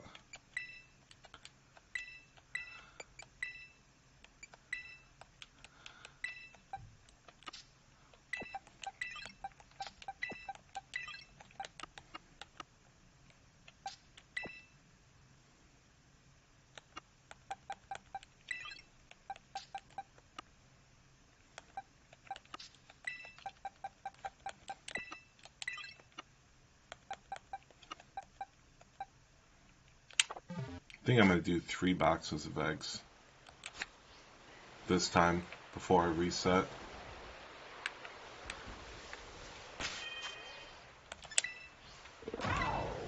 Right, I gotta save first.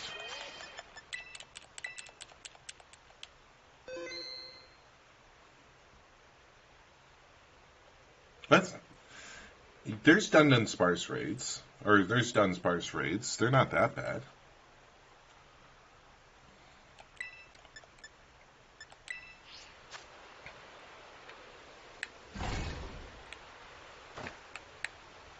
You know what would make hatching eggs incredibly efficient is if you could increase your clock by 1 minute and then have 10 eggs in your basket. That's what would make that really cool. I'm going to step away for a second while I'm waiting for this basket to fill up. You think it'd be cool if the sparkles are dependent on the way you found? For example, if you got it in an outbreak, normal sparkles hatched it. If you hatched it, you got squares. Oh, yeah. Because then I think it would bring viability back to hatching eggs again. I completely agree with you, but I'll be right back.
Wasn't even gone that long. Got like 7 eggs.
Alright, see you, Nut.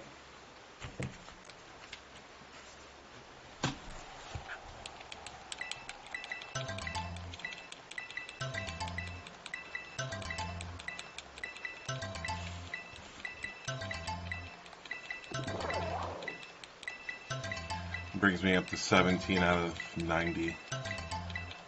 I could do 90 hatches at a time. Yeah.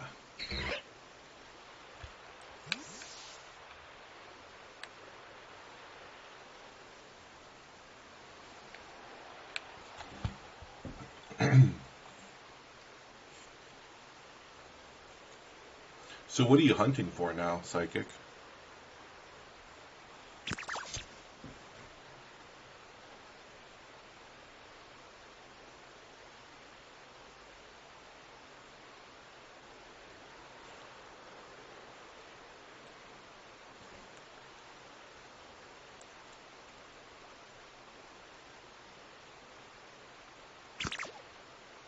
You're battling 5-star terror raids? Yeah. That I really need to spend some time doing that. I did it the other day, but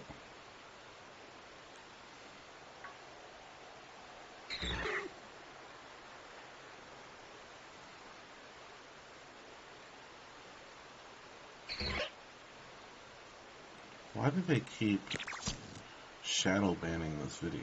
I don't understand. It's not even bad.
Oh, is it really? I have an Iron Hands. Maybe I should level it up. Why is it so easy? Because of the belly drum? Oh, you need to go?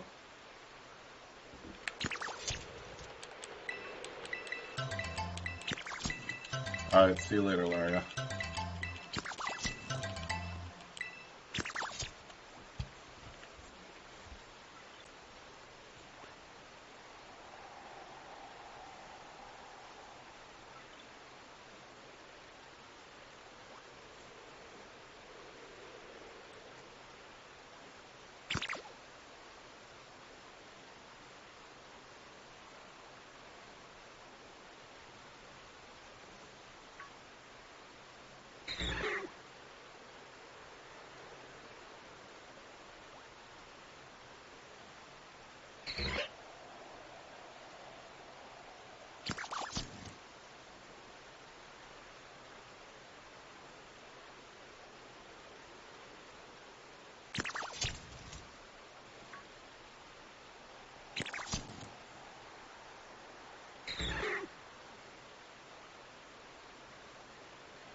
People were talking about the whole sandwich thing after Scarlet and Violet came out, and I didn't believe them.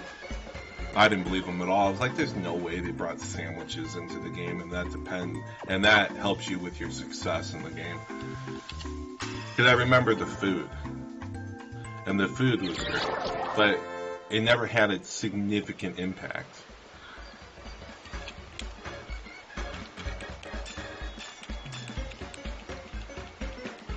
But when I actually saw it, I was like, no way.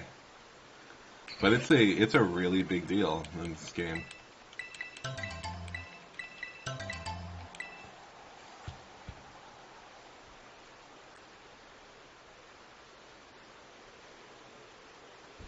I remember making 5-star sandwiches in Sword and Shield for something or another. I don't remember what the purpose was, but it wasn't nearly as significant as this game. I'll look it up. I'm waiting on eggs anyway.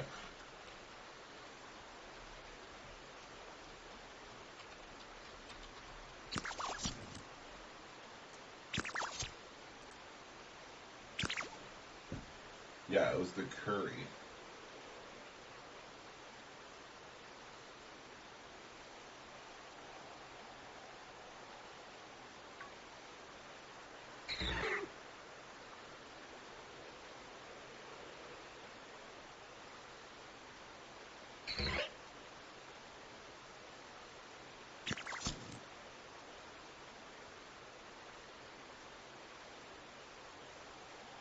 That's what it was. Now I remember. Because there was a lot of evolutions in Sword and Shield that depended on how friendly your Pokemon was towards you. And when you made a Charizard or a Caparajah class food item, you got a lot of friendliness from your Pokemon, and they would get a decent amount of XP. But it would also heal them. But that was about the end of it.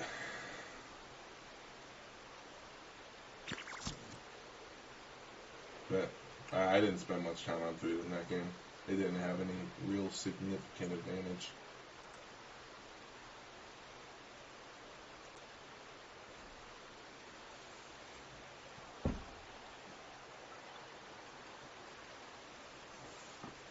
My ear's bothering me.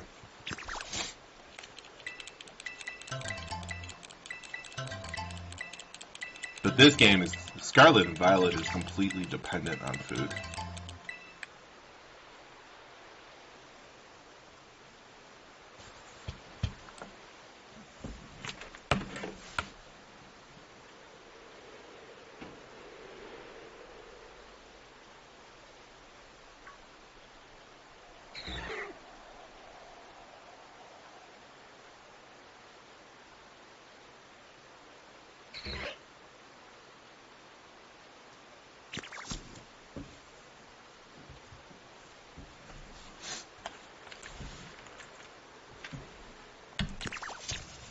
So basically nothing, to answer your question.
This is the first Wednesday I've had where I have the help you fill out your Pokédex stream, and I haven't gotten one person. Usually I get like 2, 3, 4, 5 people that I help over the course of the day with their Pokédex. Kind of strange. I had people on Facebook that were messaging me, and they're like, oh, do you mind helping me fill out my decks? I was like, yeah, jump on my Wednesday stream. So I thought I was going to have at least a couple.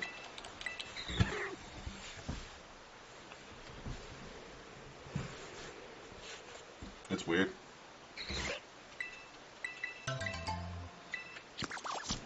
I didn't think this was going to be a shiny hatch day.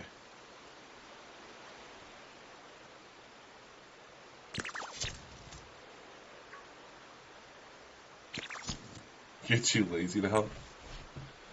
I don't know. I have pretty much all the exclusives from both Sword and Shield, or Sword and Shield, from Scarlet and Violet.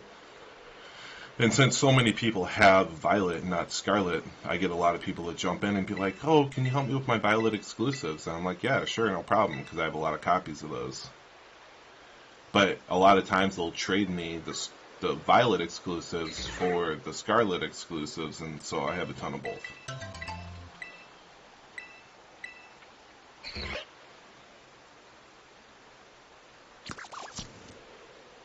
Well, people remember that type of thing. Like, a lot of the viewers that I get, I don't know, maybe like 10 people, 15 people that watch my stream, are all because I help them at one point or another. And they just remember that stuff, and they come back. Want to see what I'm doing. I try to engage my audience as much as possible, whether it's like doing union circles or raid battles or regular battles and shiny hunting with them. They like that type of thing.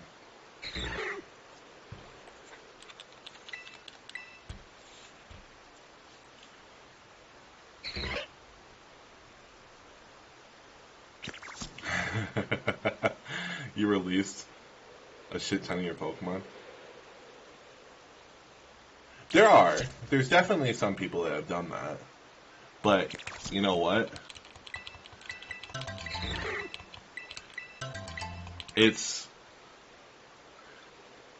There's also people that have come into my stream, subscribed to me on YouTube, followed me on Twitch, and then done a bunch of trades with me, and then I don't see them for like a month. And I'm fine with that if they don't have time to like jump on the stream, or they don't want to jump on the stream, because I still have their subscriptions and their follows, which helps me towards monetizing, because I'm still really, really early into this. I've only been doing this for like a month and a half.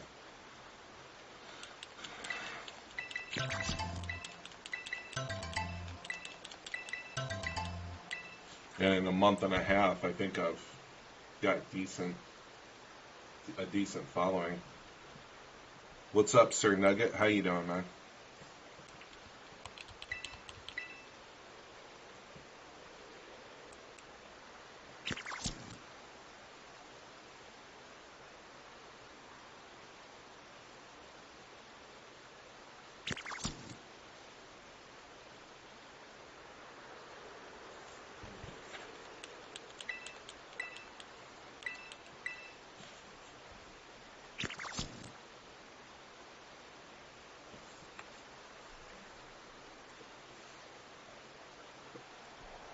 I'm doing really well.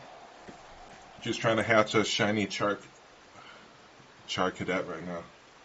That's basically what I'm doing.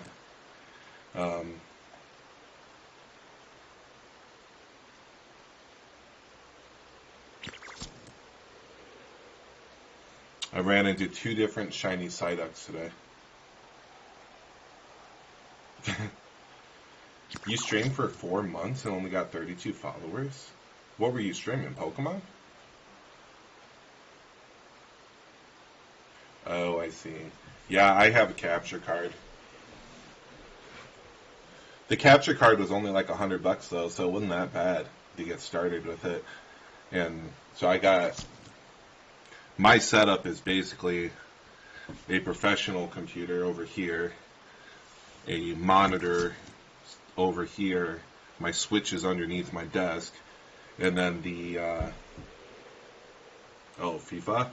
Gotcha. And then the capture card's down there with the switch, and then if I want to, I can stream from my gaming laptop to to my professional computer, and have the professional computer capture while the gaming laptop is running the game. So I got it set up right now so that I don't have too many resources pulled from any of these computers. You used to stream Call of Duty and only got 30 in a year.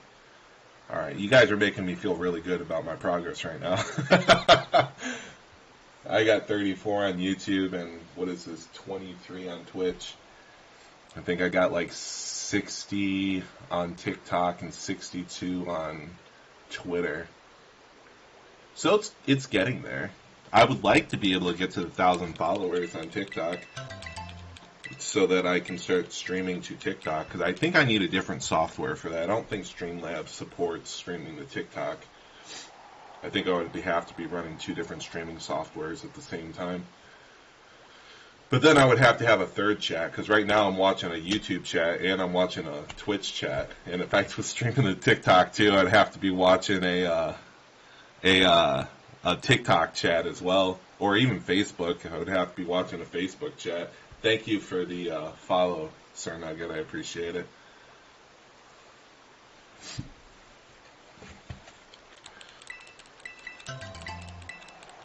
I kind of just want this shiny Charcadet, because I think I'm only going to shiny hatch like 1 or 2 more Pokemon after this Charcadet, and then the rest of them I'm just going to go find in the wild because you can't breed them.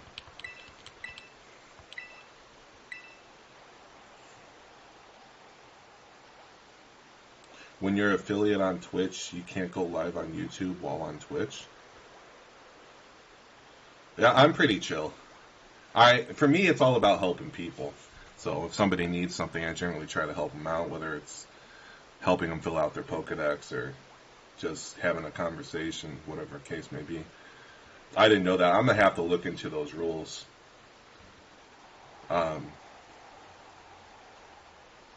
Because one of the things that Streamlabs really pushes is the ability to multi-stream. And I'm not entirely sure I would want to lose that. But Twitch does make it... Twitch is the easiest platform to monetize on because you only need 50. And then you can start getting subscriptions and emotes and bits. So they make it the easiest, whereas like all the other platforms want 1,000, 10,000. Like you can do a live on TikTok, but you can't get donations specifically from TikTok till you're at 10K followers. And 10K followers is ridiculous.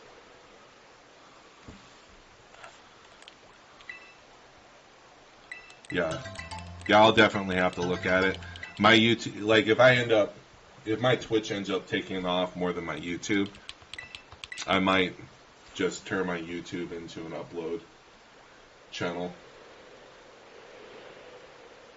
Because it seems like YouTube does better with uploads rather than streams anyway.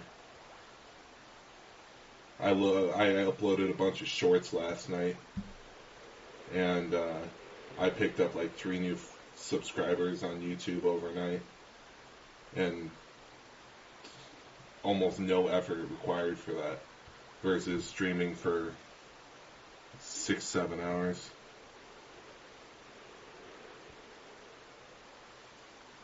They have an exclusive.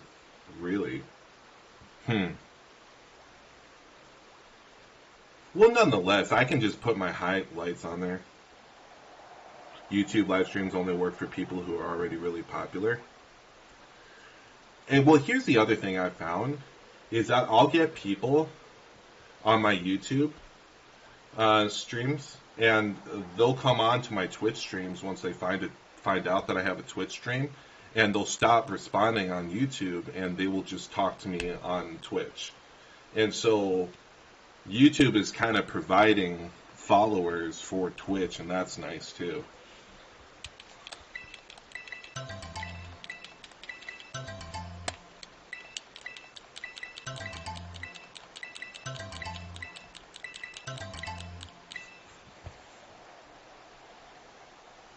Yeah, I'm thinking of like, what's that guy's name that does all the Mario Maker?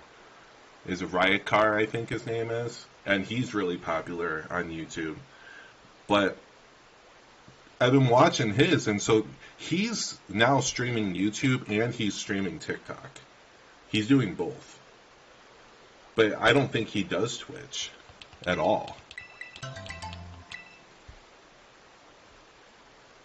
Because I ran into a live stream of his on TikTok the other day. I was like, I didn't know he was on TikTok.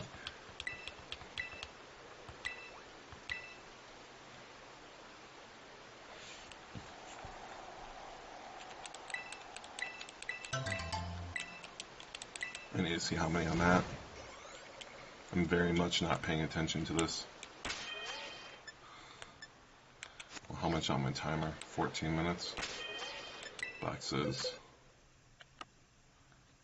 Oh, I have 2 boxes, 2.5 boxes, so I need 19 more eggs.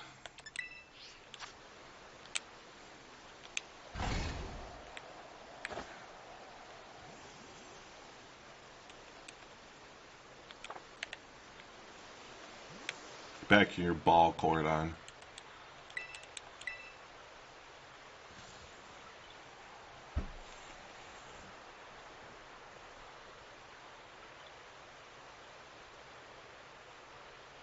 So I could just turn YouTube, if my Twitch takes off, I could just turn YouTube into just highlight videos of my streams. Because those seem to work really well on YouTube. I've noticed not a lot of people watch the past live streams, but if I put up like a short, if I put up a video, then I get a lot of interaction on just the video. So even just like a video, so simple video. Like I could put a minute-long video on me capturing a shiny, and it's going to get 500 or 1,000 views. So that's the type of thing people want to see.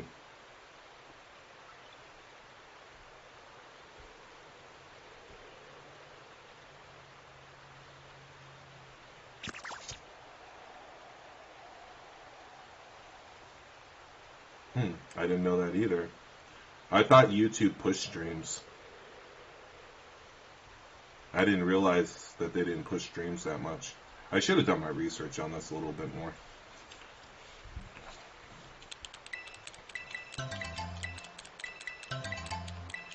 So 17 more. But I've been trying to get myself on every platform I possibly can, so yesterday I got myself onto a Facebook group page and a Facebook business page. See how that's going to go, putting my TikTok reels up on there.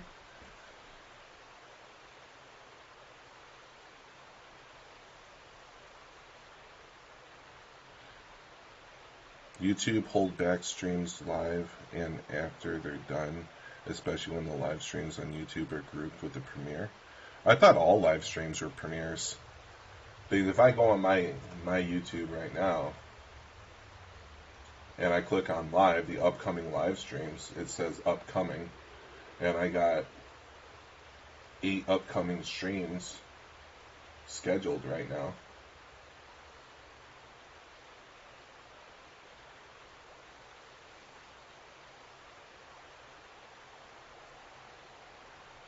The other thing I've noticed too is on Twitch and on YouTube.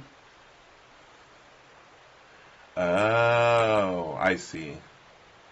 I get what you're saying, because then you can watch it with your audience and talk about it. Right, that makes sense. The other thing on YouTube I've noticed too is the growth on YouTube is almost exponential. So the first like week or two that I was streaming, I had 0 subscribers. I had maybe 1 watcher. And then after I got 1, then it was easier to get 2. And then after I got 2, it was easier to get 3. And after I got 3, it was easier to get 6. And so I've gotten like 7 subscriptions in one day before, just because I already had people watching the stream. And that's a little foreign to me, because the way that YouTube pushes their live streaming algorithms. Right, yeah. 2, 3, 14 more.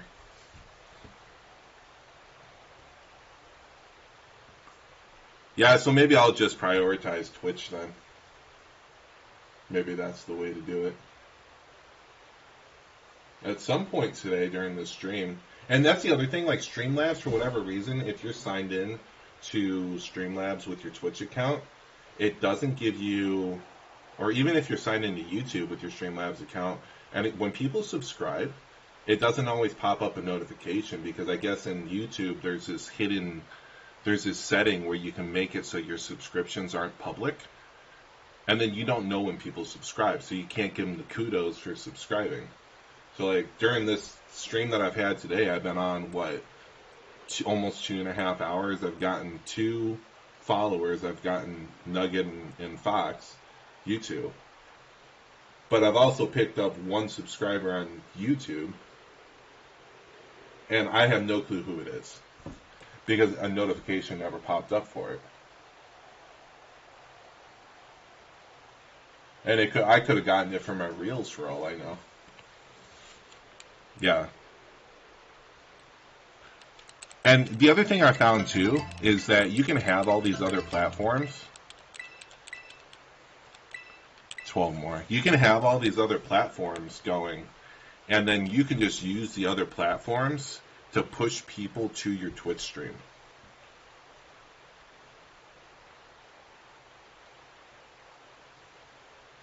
And so you can kind of filter from everything else right to your Twitch stream. And that's nice too.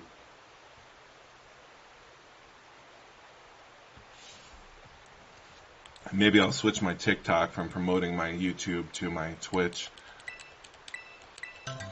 13. Or is it 13? I see. 11.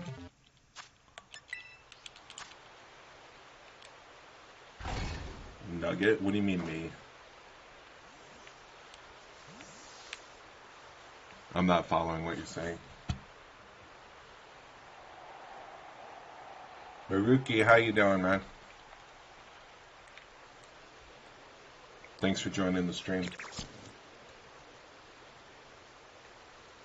I might start doing that then. Like I could look at that YouTube sub was you. Well, thank you. I appreciate that.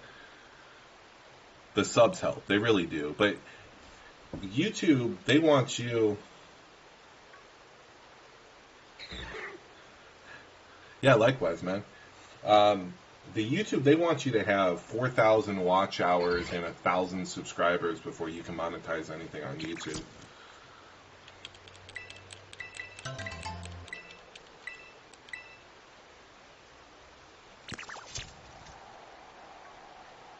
Ten more.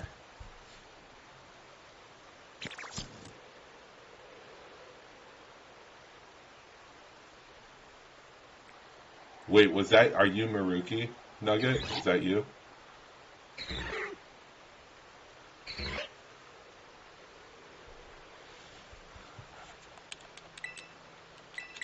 Nine, 8,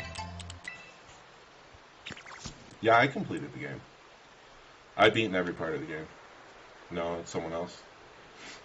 Yeah, I completed the game. I got my shiny charm already.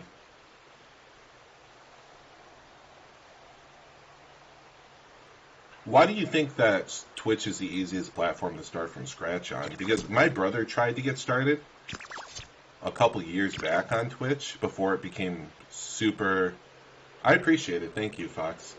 Um, my brother tried to get started on Twitch, and he didn't get any followers. He was playing like Factorio, Star, something. He was playing a bunch of different games. He even got a raid, and he didn't get a whole lot of followers at all. But he tried for a good 4 months. 7.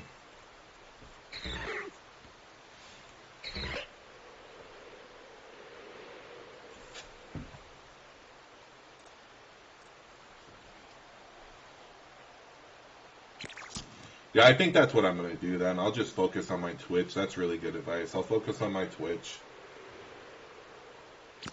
I think Maruki's subscribed to me too, so thank you for that, Maruki.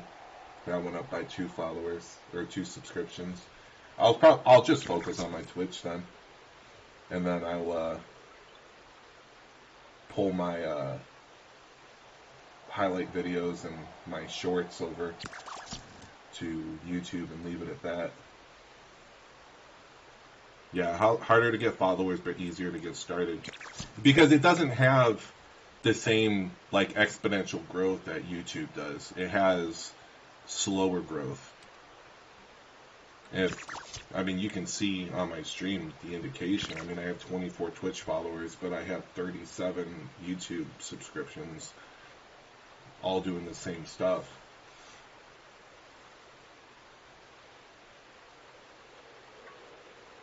That makes sense. 6, 5, 4.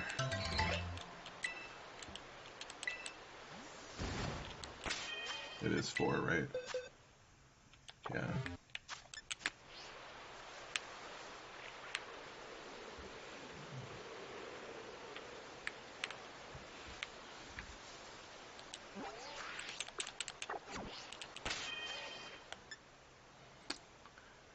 Yeah, I know that too. It's sometimes difficult to get people to open up because I'll have people that come in and they will say hi, and I'll be like, "Hey, how's it going?" And then they will just never talk again.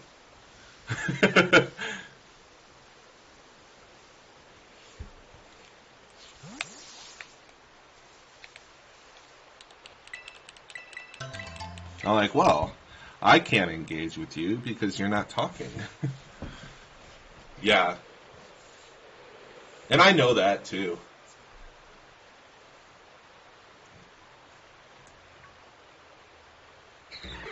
I used to think that subscriptions paid a lot more than they do as well. But after looking at the affiliate program, you only get half the pay for the subscription. So if you have one subscription, you're only getting $2.49 out of the $5 subscription or something like that. So subscriptions aren't really any type of good income. A donation in bits would probably be the best.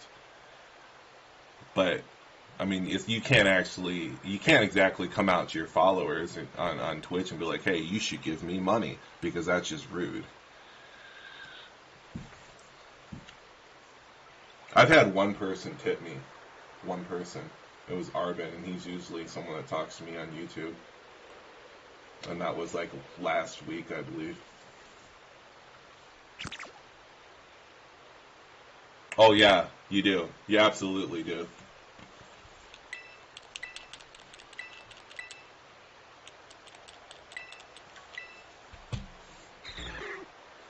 And that doesn't exactly make it easier either. But I'm not exactly looking to get a paycheck of $70 or $50. I'll let it sit in there. I'm looking to have something much bigger than that. Otherwise, why am I promoting my growth if I'm only going myself towards $50, $60 a month.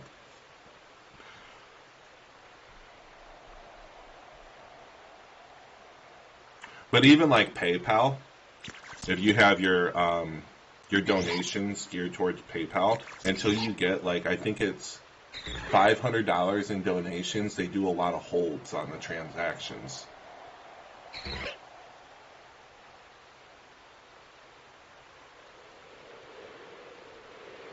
Yeah, so YouTube pays a lot better with their ad revenue, and what is that called? Super Chat, I think it is basically their version of bits.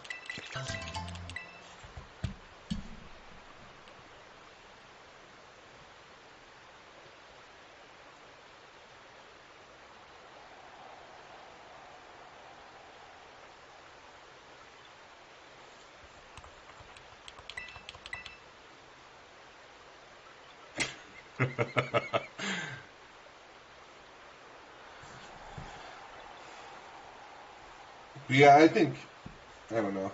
I got so much footage. The thing I don't like about Twitch is it doesn't store your streams. So when you finish streaming, you gotta immediately download your stream if you want to pull any like make TikTok videos from it, or do highlights and put them onto YouTube, or if you just want to summarize all your streams into one Let's Play. The not being able to store streams longer than I think 2 weeks makes it more difficult.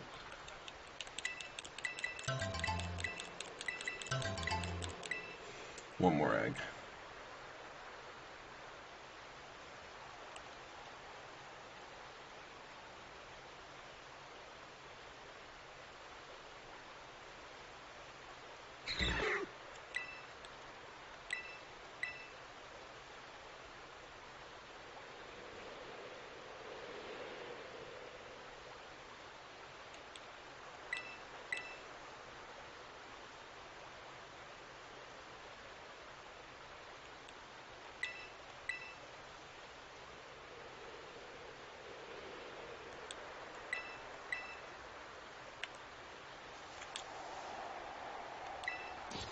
I know I'm out.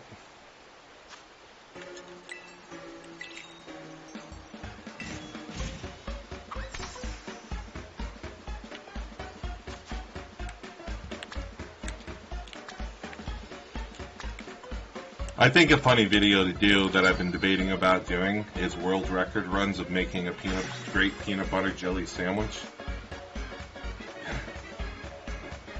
Like, that would be a funny video to see on YouTube. It would be a really funny video for me to see on YouTube. I'd be like, world record peanut butter and jelly sandwich. What? I gotta watch this video. Gottopus? I don't think I've heard that.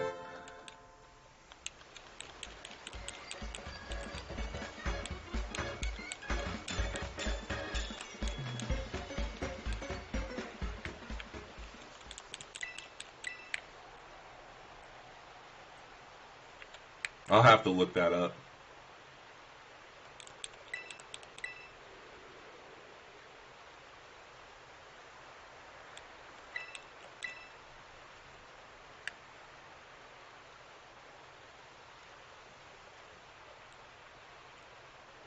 Catch shinies with the PBJ?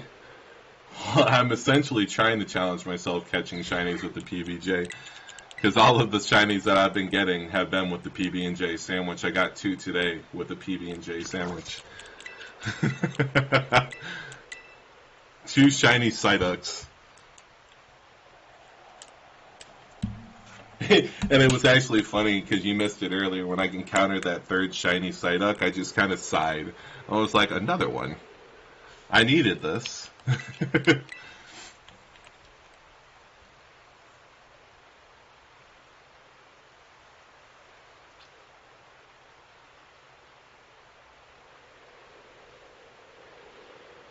Oh, that's Gottopus? That's funny.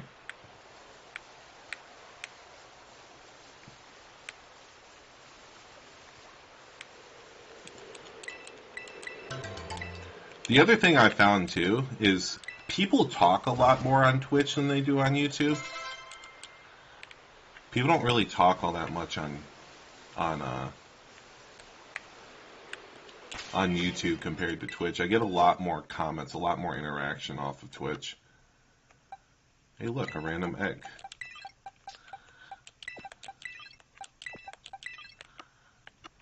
I got 3 boxes of eggs. That's a lot of eggs. Let's get it. Time to run around in circles forever.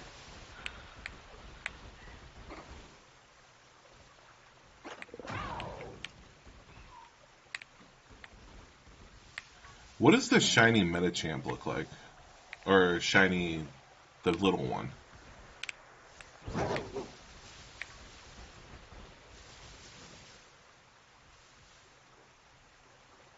Oh, you don't become annoying. I've had streamers that are, or viewers that are annoying. But I'm probably one of the most patient people you'll ever meet. There's not a whole lot that bothers me. The only thing that really bothers me is the spam people that get in here and start like promoting sex.biz, and then I have to block that and report them, and that's really annoying. That's really the only thing that bothers me.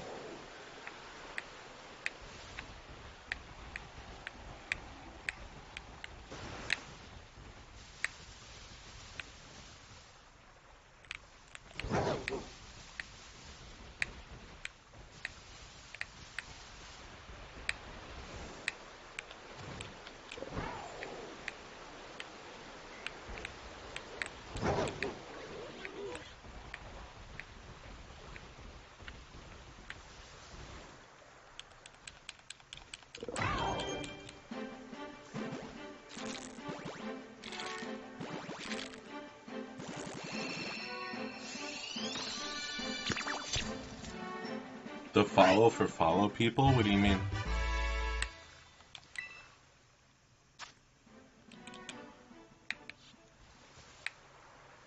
Follow for follow people. There's people that just come in and follow you and expect to follow back. Is that what you mean?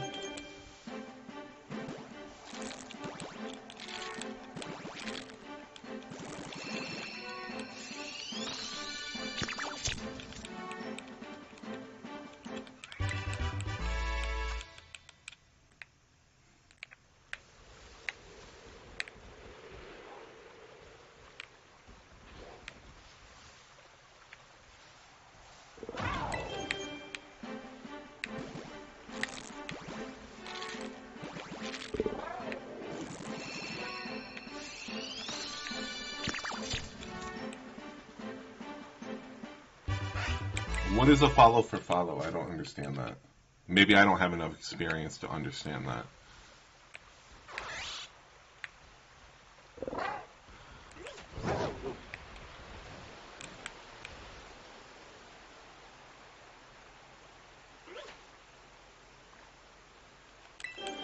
Isn't that counterproductive? Because you want people that are going to engage in your stream. You don't want people that are just following you so they can follow you. And they can get a follow back, right? I haven't had that yet. I've had people contact me in Twitch chat and go, oh, is it okay if I private message you because I'm promoting my art product? It's in case you need any avatars or artwork done for your channel. I've had that. And I'm like, yeah, go ahead and message me. I'll let you know if I ever need anything. And I just leave it at that. Because I've already had all my artwork done. Yeah, and the engagement is what you need. Because Twitch is going to push your channel if your people that you have on your channel are coming back. So that's important.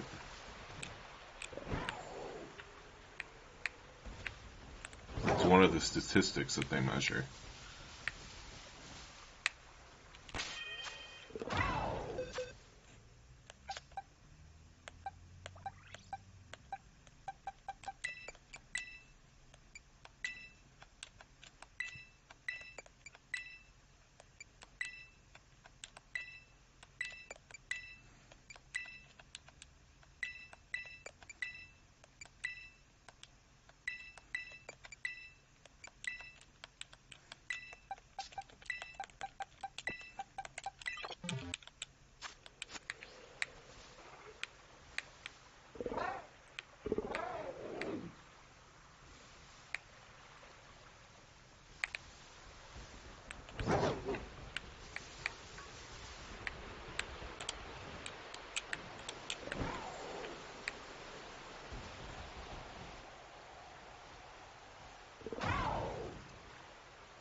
Yeah, this is very true. No, I completely get that.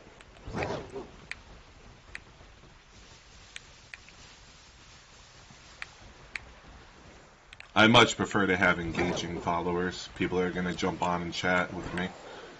Because that's what makes a stream fun. And I know this because when I don't have, I've seen it happen where if there's nobody in the stream, people will jump in and be like, oh, I'm the only person here. And I'll be like, for right now. But I have other people that are going to be getting on. And then they'll leave because there's no one to talk to.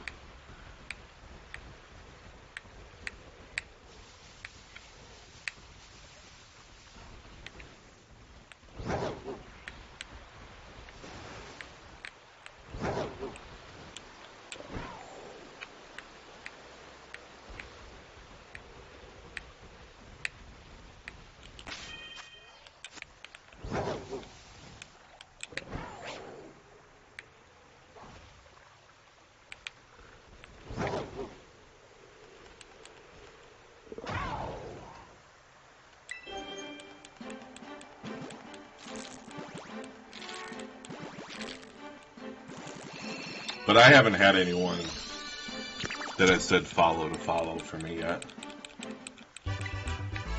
I have not. So what do you do with those people? You just like, no, I'm not interested in that, and then they bug off?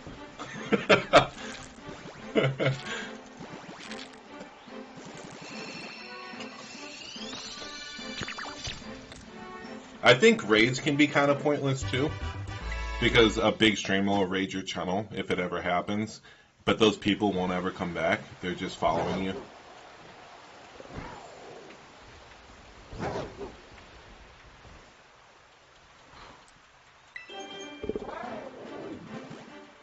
That's what happened to my brother. He got that big raid and got a bunch of followers, like 20, 30 followers from his like 5 that he had over the course of 3-4 months.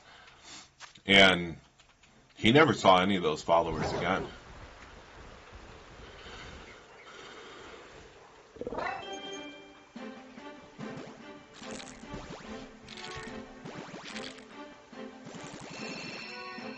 Oh, really?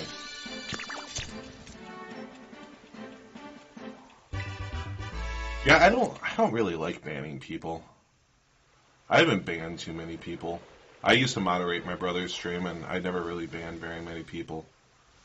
But I do if like somebody comes in and they're like, "Oh, F you," and your stream is shit, and that type of toxicity. Like, we don't want that in there. Yeah. Yeah, because they're loyal to that streamer. Right.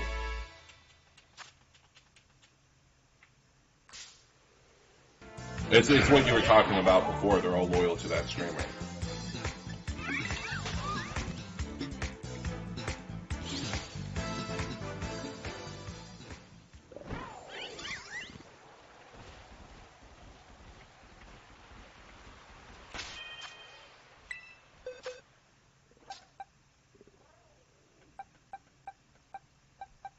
So you're saying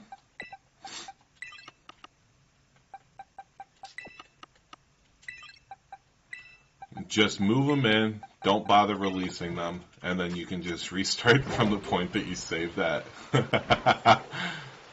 I'm thinking I'm going to like this. It's going to be breaking a habit, though. I'm not used to doing this.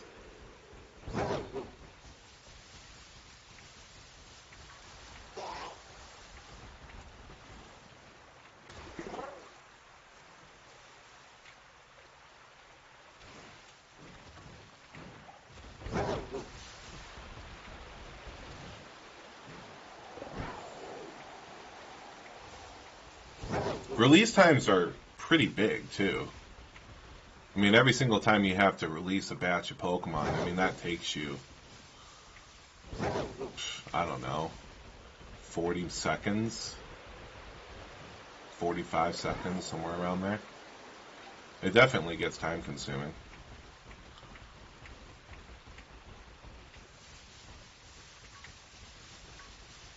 I just feel like I'm going to run into a shiny that I really want. Like a Magikarp, for example. And then I'm going to be like, well, I guess I do have to release all those. Or a Dratini.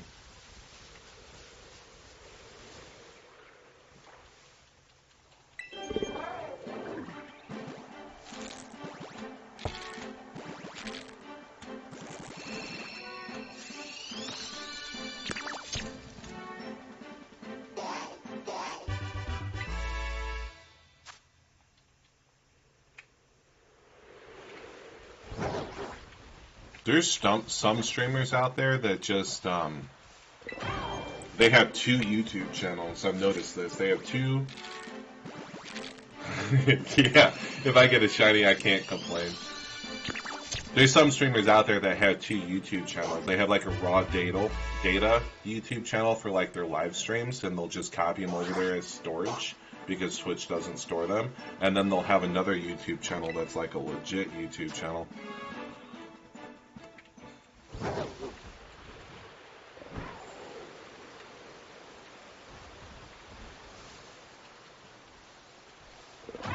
VOD? What's VOD? I don't know that acronym.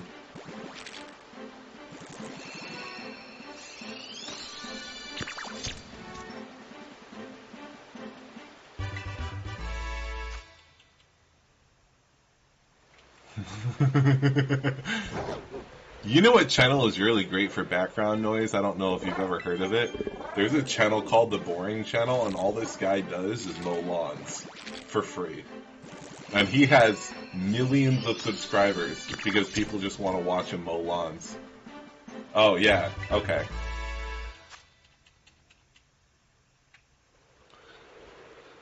You find the VOD channel and you're like, score.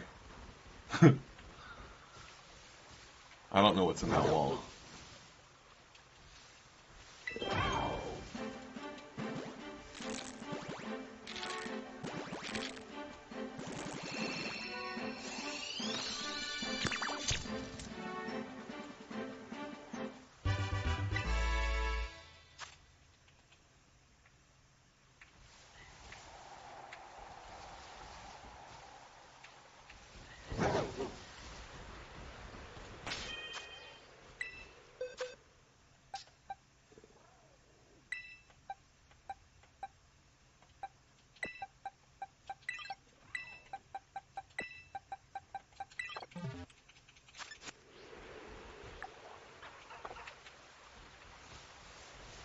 What the heck was that?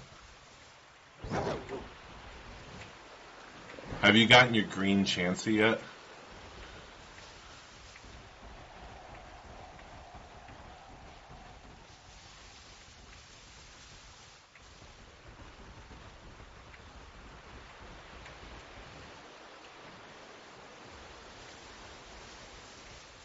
I've never jumped that without getting stuck to the wall. I'm actually surprised I jumped that without gliding and made it.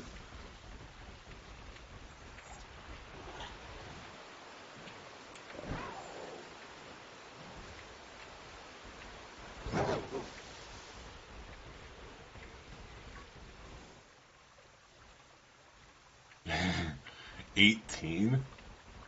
Did you fill out your shiny Dex in Let's Go? Because Let's Go, I feel like, was the easiest game to get a shiny. By far, the easiest game. You got the catch combo going, and it was just a matter of time. I would get shinies in that game in, like, 10 minutes after I tried to get one.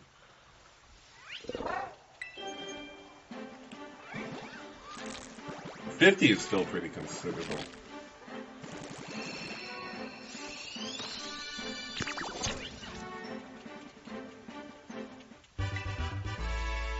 That's a lot.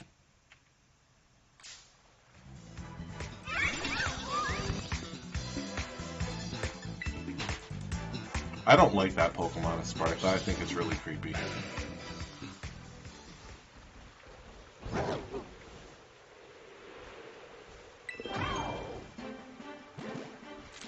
You got a shiny Moltres? How did you pull that off? You got a catch combo and waited 5 soft resets.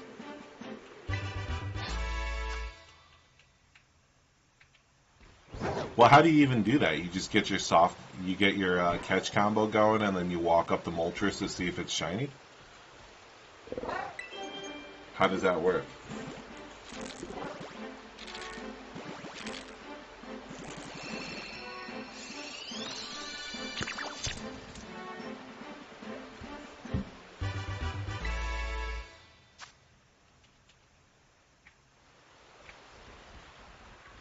Oops. Do not want to do that. I guess I'm going in the water.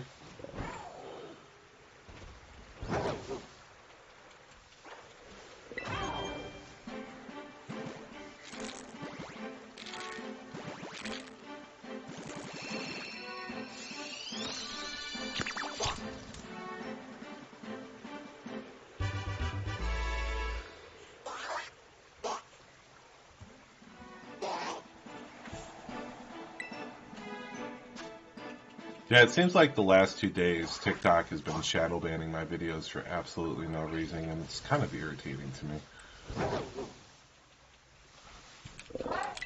You can tell when you're shadow banned because you'll usually get a certain amount of views and then you get like a fraction of that. Combo doesn't work on it? You got it on base odds? That's insane.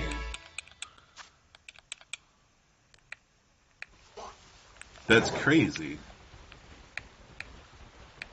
I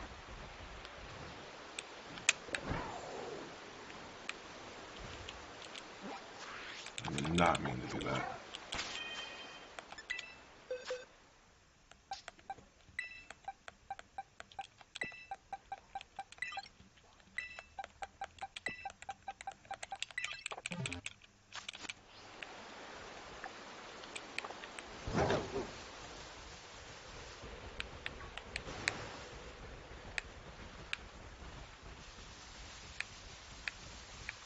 That is such a rare feat.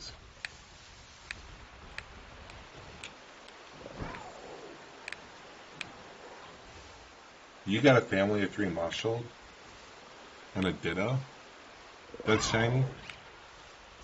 Yeah. Finding a shiny Ditto is like ridiculously rare.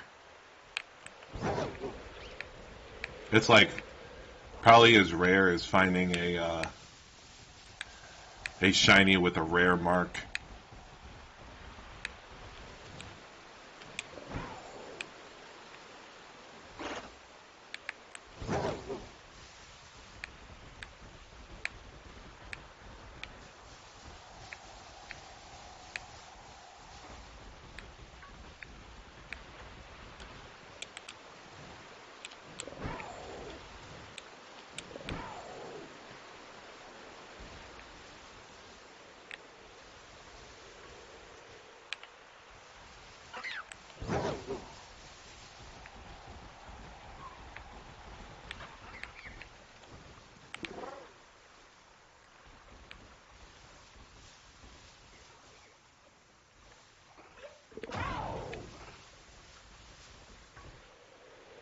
Oh, I'm going to be fighting things now.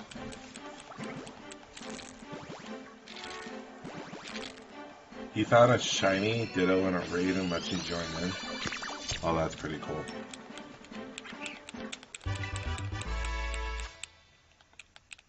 Now, when you have a raid, are they 100% guaranteed catch rates? So I could throw my beast ball at it and for sure catch it? Because I know when you're joining someone else's raid in Sword and Shield, you did not have a 100% catch rate.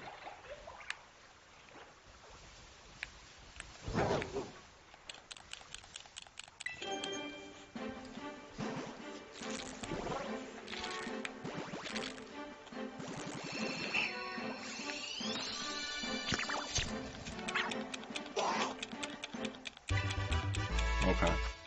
That's nice.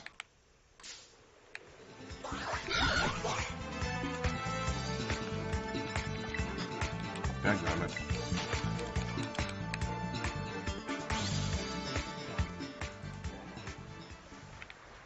Let's get out of here.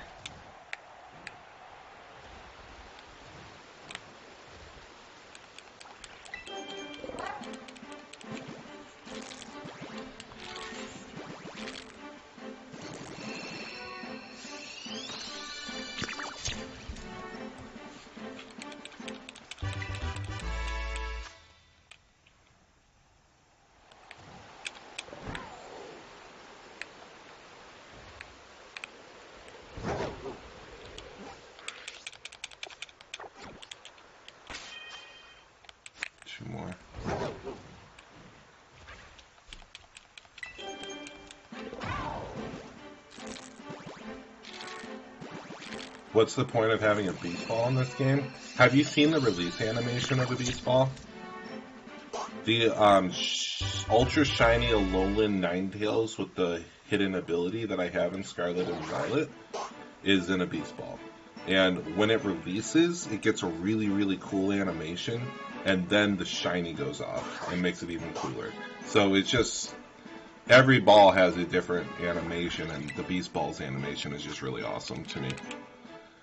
I mean, there's people out there that will legitimately trade a shiny for a beast ball.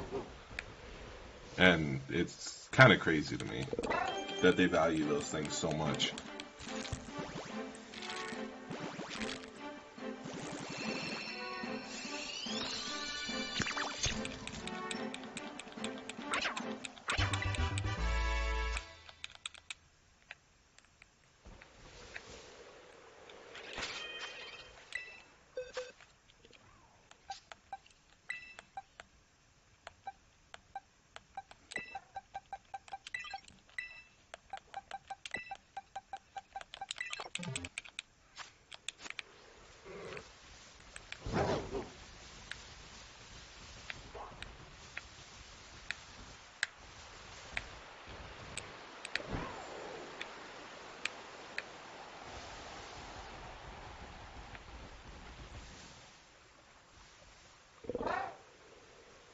You trade dupe shinies for... What's trade dupe? I don't know that. And how did you get 6 beast balls?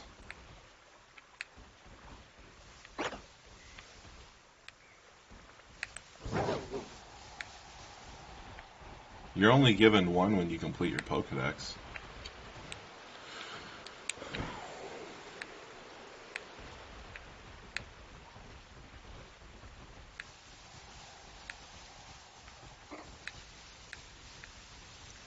Yeah, but how do you do it? That's what I'm asking.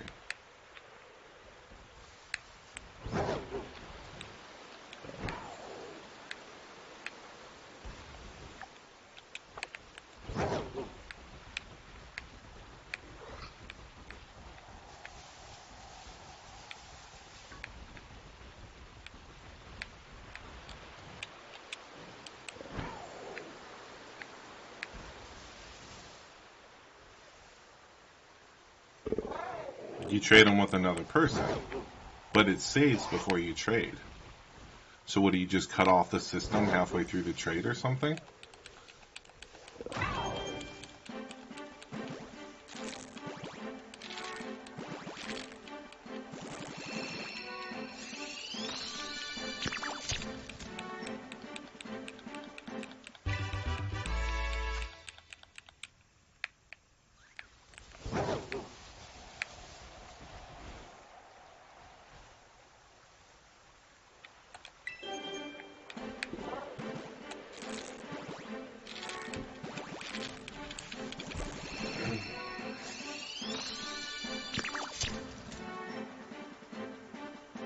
Oh. You mean like, okay, yeah, I got it now. I thought there was an exploit to like duplicate Pokemon and items, and I was like, what is he talking about? Like, no one's told me this one yet, and I've had people tell me a lot of things.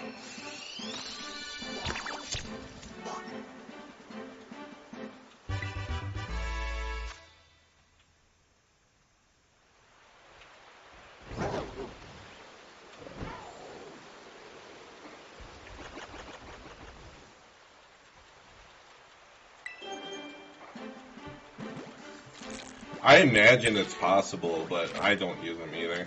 I don't see the point. I mean, hell, my Master Ball was... I mean, Quick Ball is the best ball in the game. My Master Ball, I threw it at Corridon. I didn't care. I was in a hurry. I didn't feel like whipping a bunch of balls at it. I was like, here, you can have the Master Ball. And I called it a day.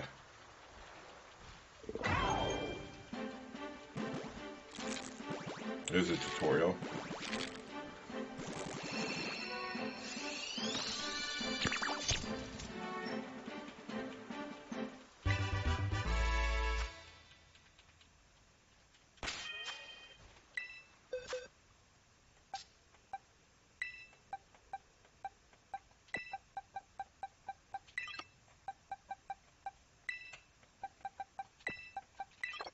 much time does my shiny sandwich have left on it? 2 minutes. I can hatch in 2 minutes.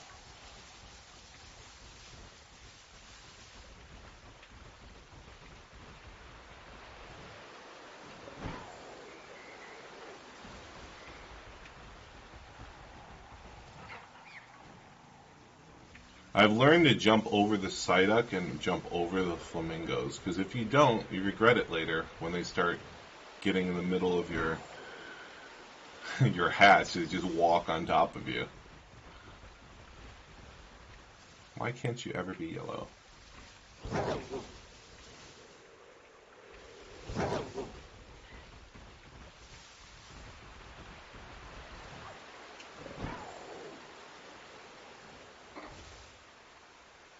Oh, really?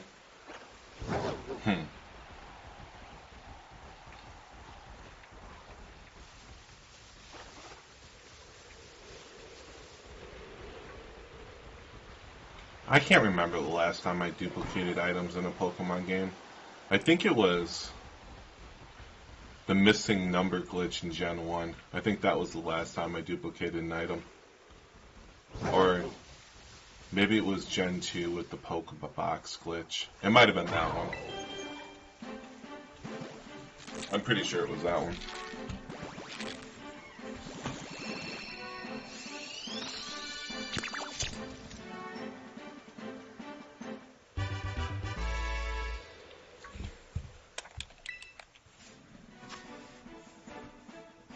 Money's hard to get in this game. I don't even know how to money grind. I just know it is very annoying.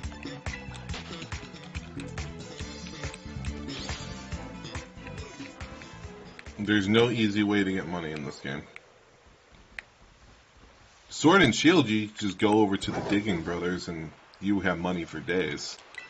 But not in this game.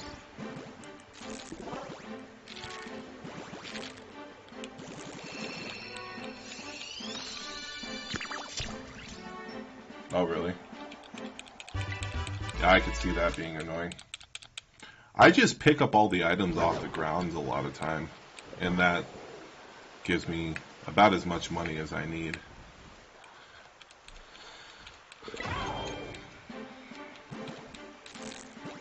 I need to do a bunch of 5-star raids because I don't have enough,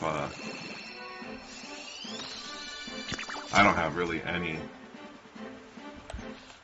Herba Mystica, and I can't effectively shiny grind like I want to, shiny hunt like I want to without them. It's very dependent on that. Which I guess is better than nothing, because in Sword and Shield, they didn't even exist. Ability patches sell for $1.25? Wow. I think I got like 3 ability patches.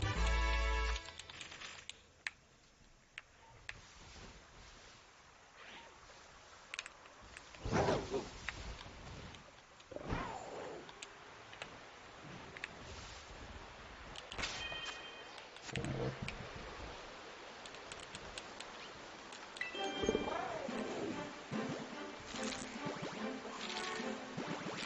700 large EXP. I used to sell the EXP candies on Sword and Shield, if I remember right.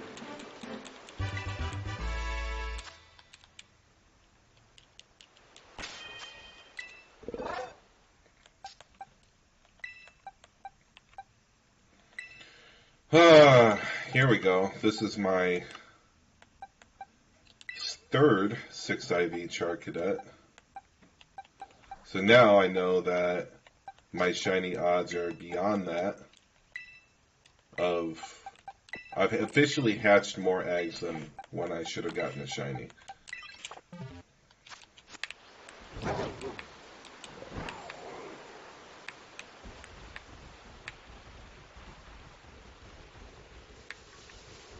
Because I think it's 1 in 1,000 or something like that, or 1 in... What was the math that I did? Like 1 in 380 or something to get a 6 IV Pokemon if you have a 4 IV and a 6 IV already. And I've gotten 3 of them.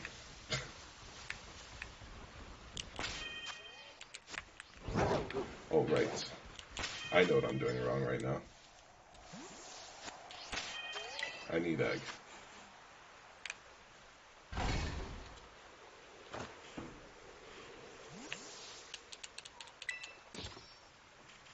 I can't imagine having that many. But I don't have the amount of hours that you do.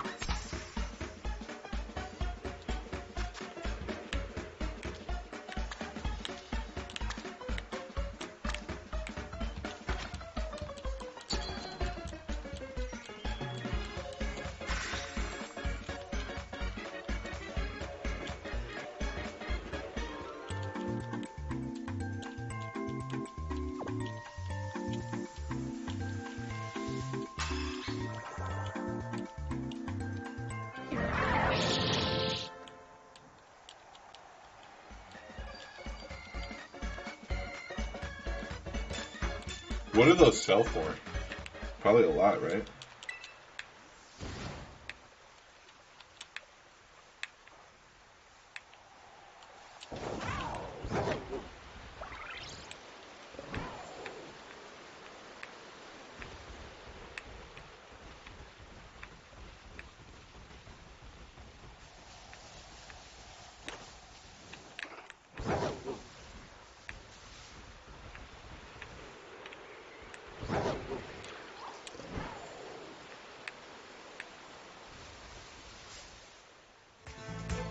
That thing was so far away. How did I run into it?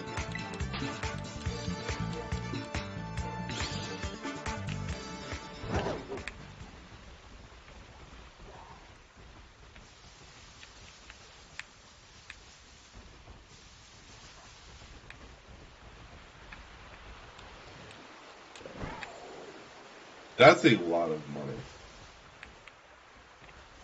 A lot of money. Like, don't worry about money for like 100 gameplay hours type of money.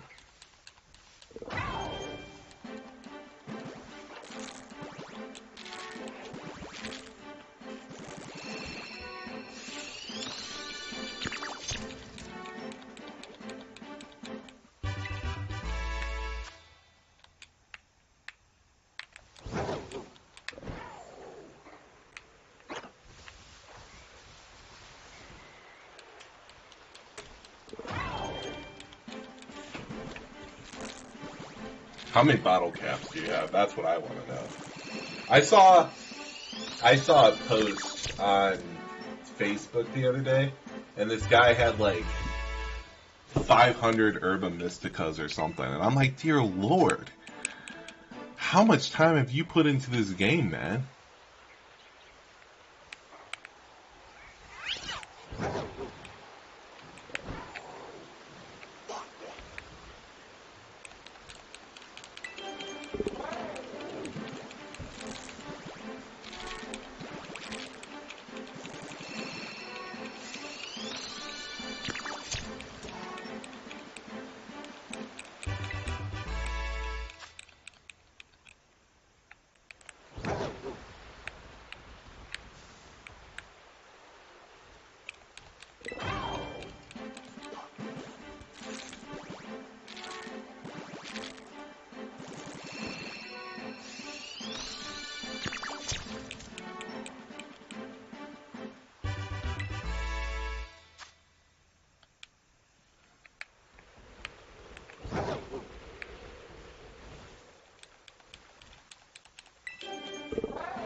Maybe I will start doing your tactic and paying attention to somebody else until I hear the magical noise.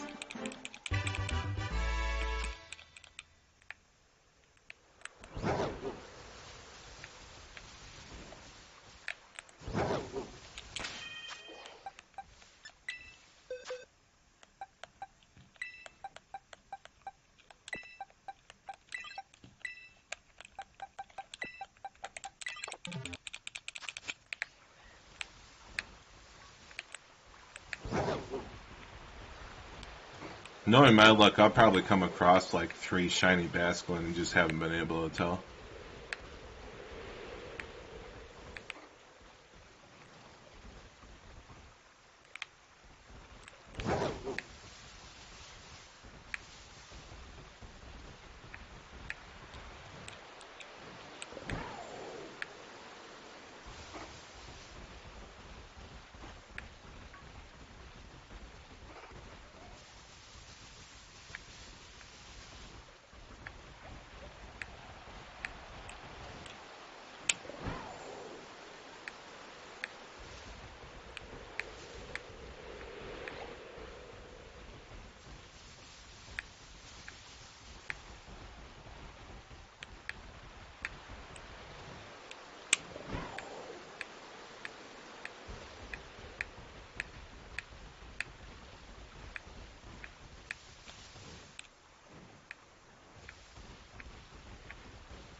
about that time.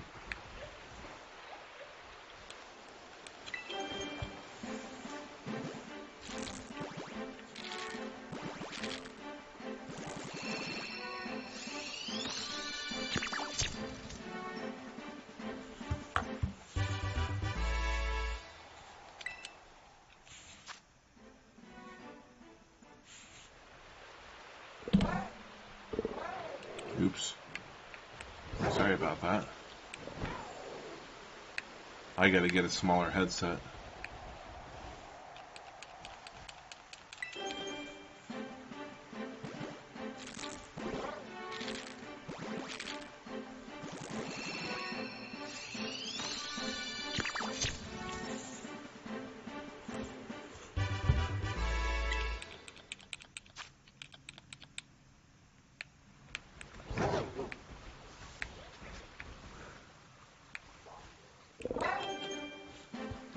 Oh, Golduck.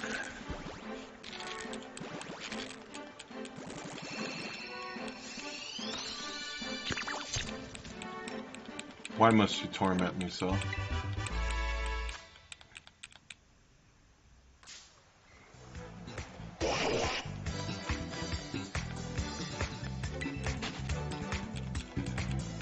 Okay.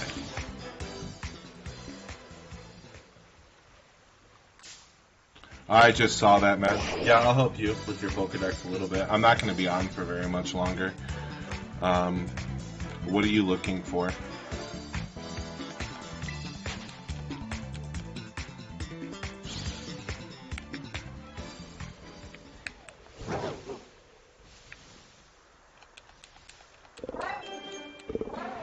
Everything you don't have? Okay.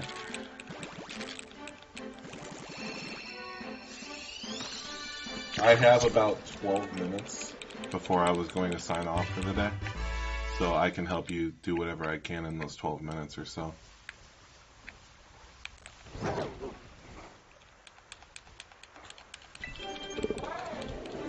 You don't have to give me a subscribe if you don't want to. I'd be more interested in you coming back to the channel and saying hi sometime.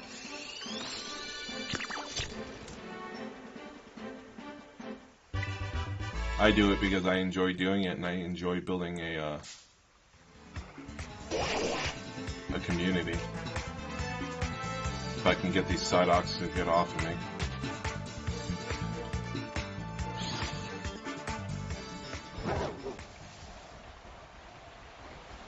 Okay. I guess I am going to end up releasing all of these. Okay. So, let me get into Pokeportal. Link code, trade code is only 87s.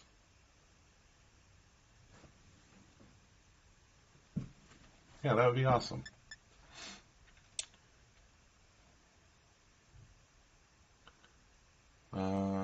Connect to the internet. The bigger thing that I'm looking for right now is building my Twitch up. I have the same handle on Twitch. And I'm trying to monetize that, which I need 26 more followers for. So that would be good. I'm like halfway there. Alright, so you said 7 sevens, right? Or 8 sevens?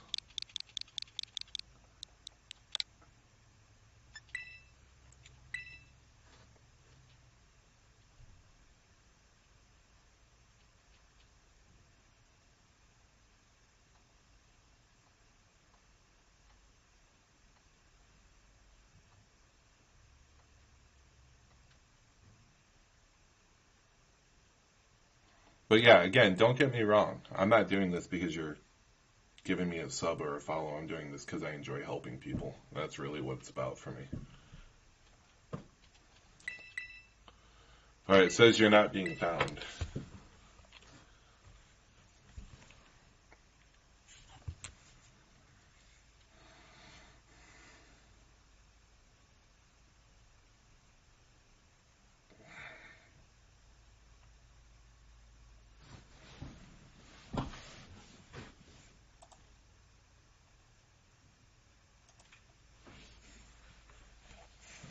Yeah, no problem.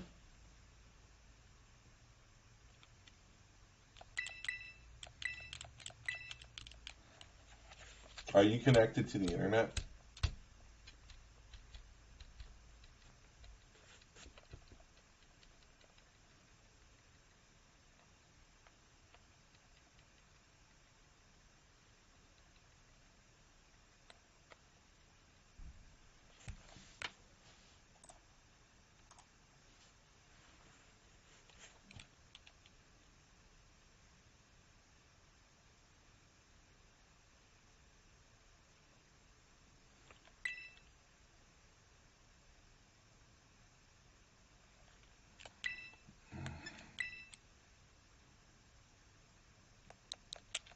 Yeah, we're just going to use the link code that I usually use.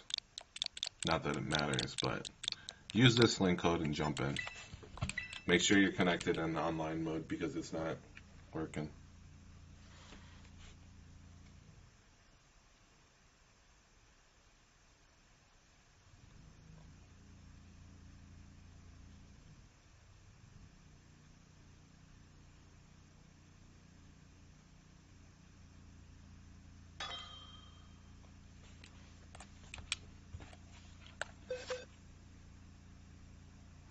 All right, Tom. See what you need.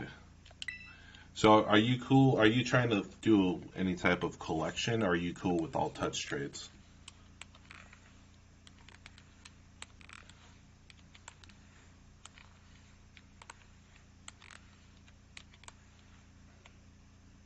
Yeah, I'll do my best to help you out, but I only have certain Pokemon, one copy of certain Pokemon, so are you okay with touch trades on a lot of these?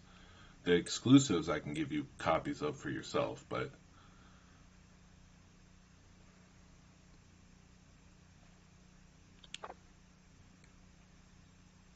Okay. So I'll trade you this Bramblegast, because it's the first Pokemon that you need. And then, just trade me the next Pokemon that I trade you, basically. So I'll trade you the next Pokemon that you need, and you trade me back the one I just traded you. And that'll make it go the quickest.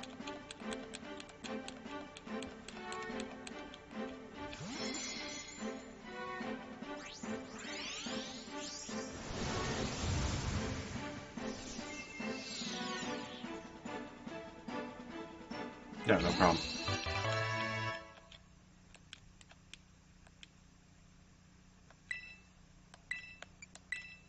What is this? I haven't seen one of those in a while.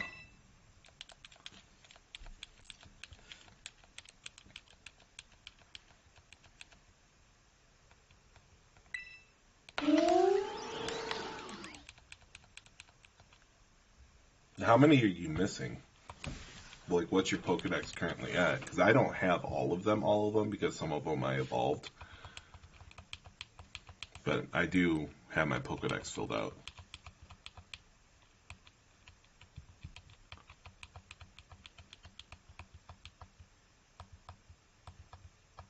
But I do this every single Wednesday.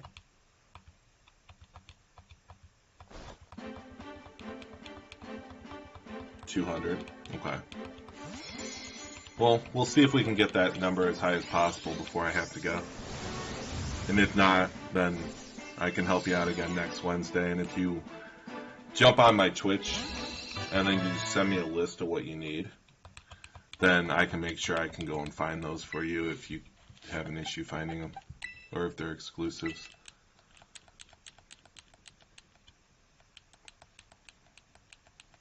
What version of the game do you have, Scarlet or Violet?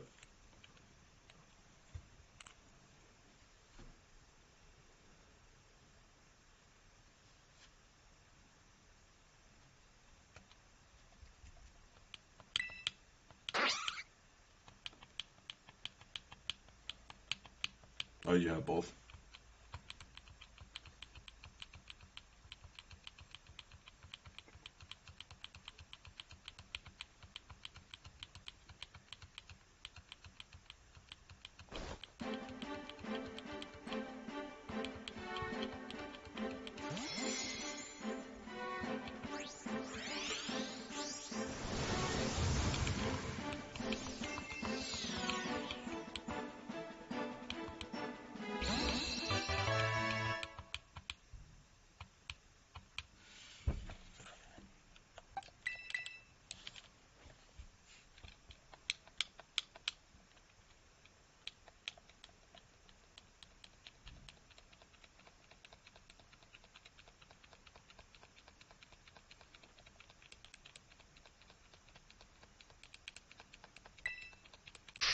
I think next Wednesday my help you fill out your Pokédex stream starts at 10 Central.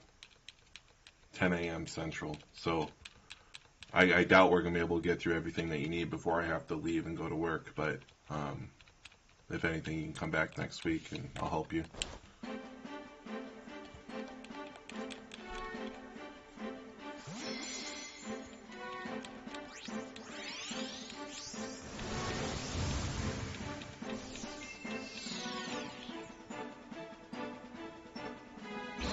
Yeah, I'm all for hunting with my followers. I enjoy doing that type of thing.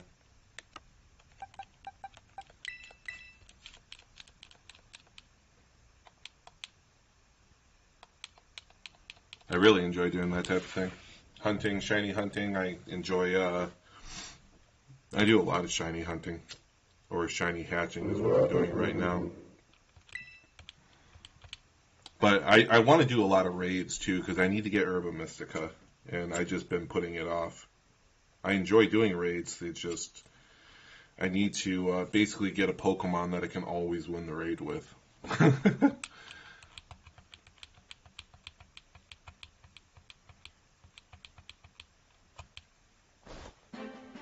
Yeah, I know there's 4 Oricorios. I have 3 of them. But you only need 1 of them to fill out your Pokedex.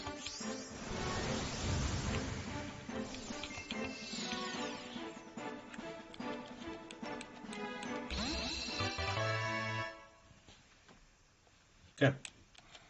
If you already have 1 form of a Pokemon, you don't need to have the other form of that Pokemon.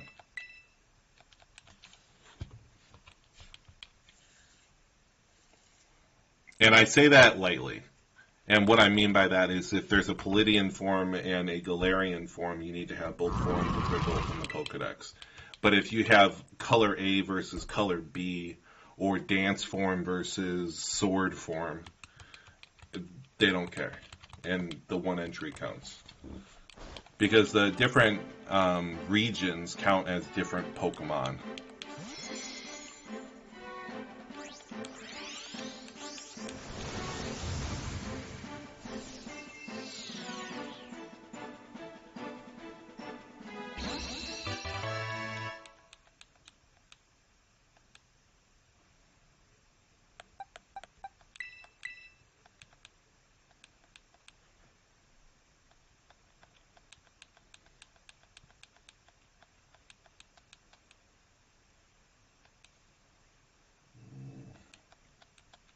I got like another minute left and then I'm going to have to go. But yeah, jump on my stream next Wednesday and I'll help you fill out the rest if you jump on early. My stream ends somewhere between 1 and 2 every single day Central.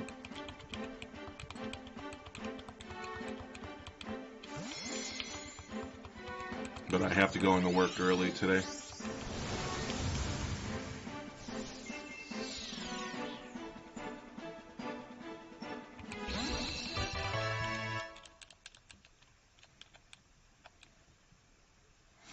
So I'll finish out this box. Here's a Finian.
Take good care, Quillfish.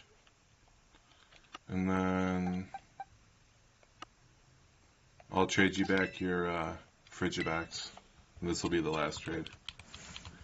And then I'll help you out more next week if you get on the stream early.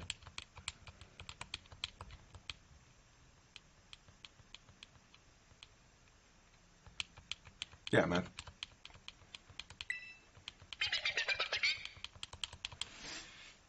See what you can get between this week and next week filled out, and then I can fill in the gaps next week. And if I'm missing something, maybe I can go catch it for you. If it's like an exclusive. But you own both games, so the exclusives shouldn't be an issue for you.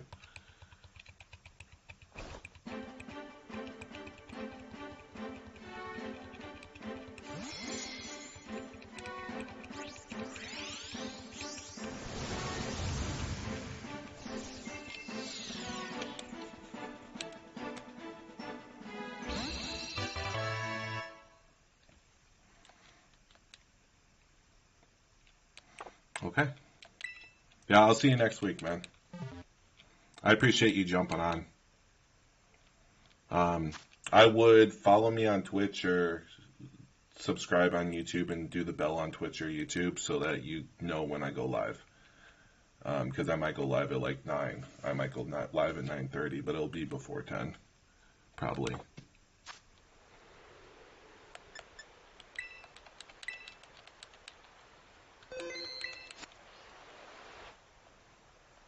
But yeah, have a good day. I'll talk to you next week.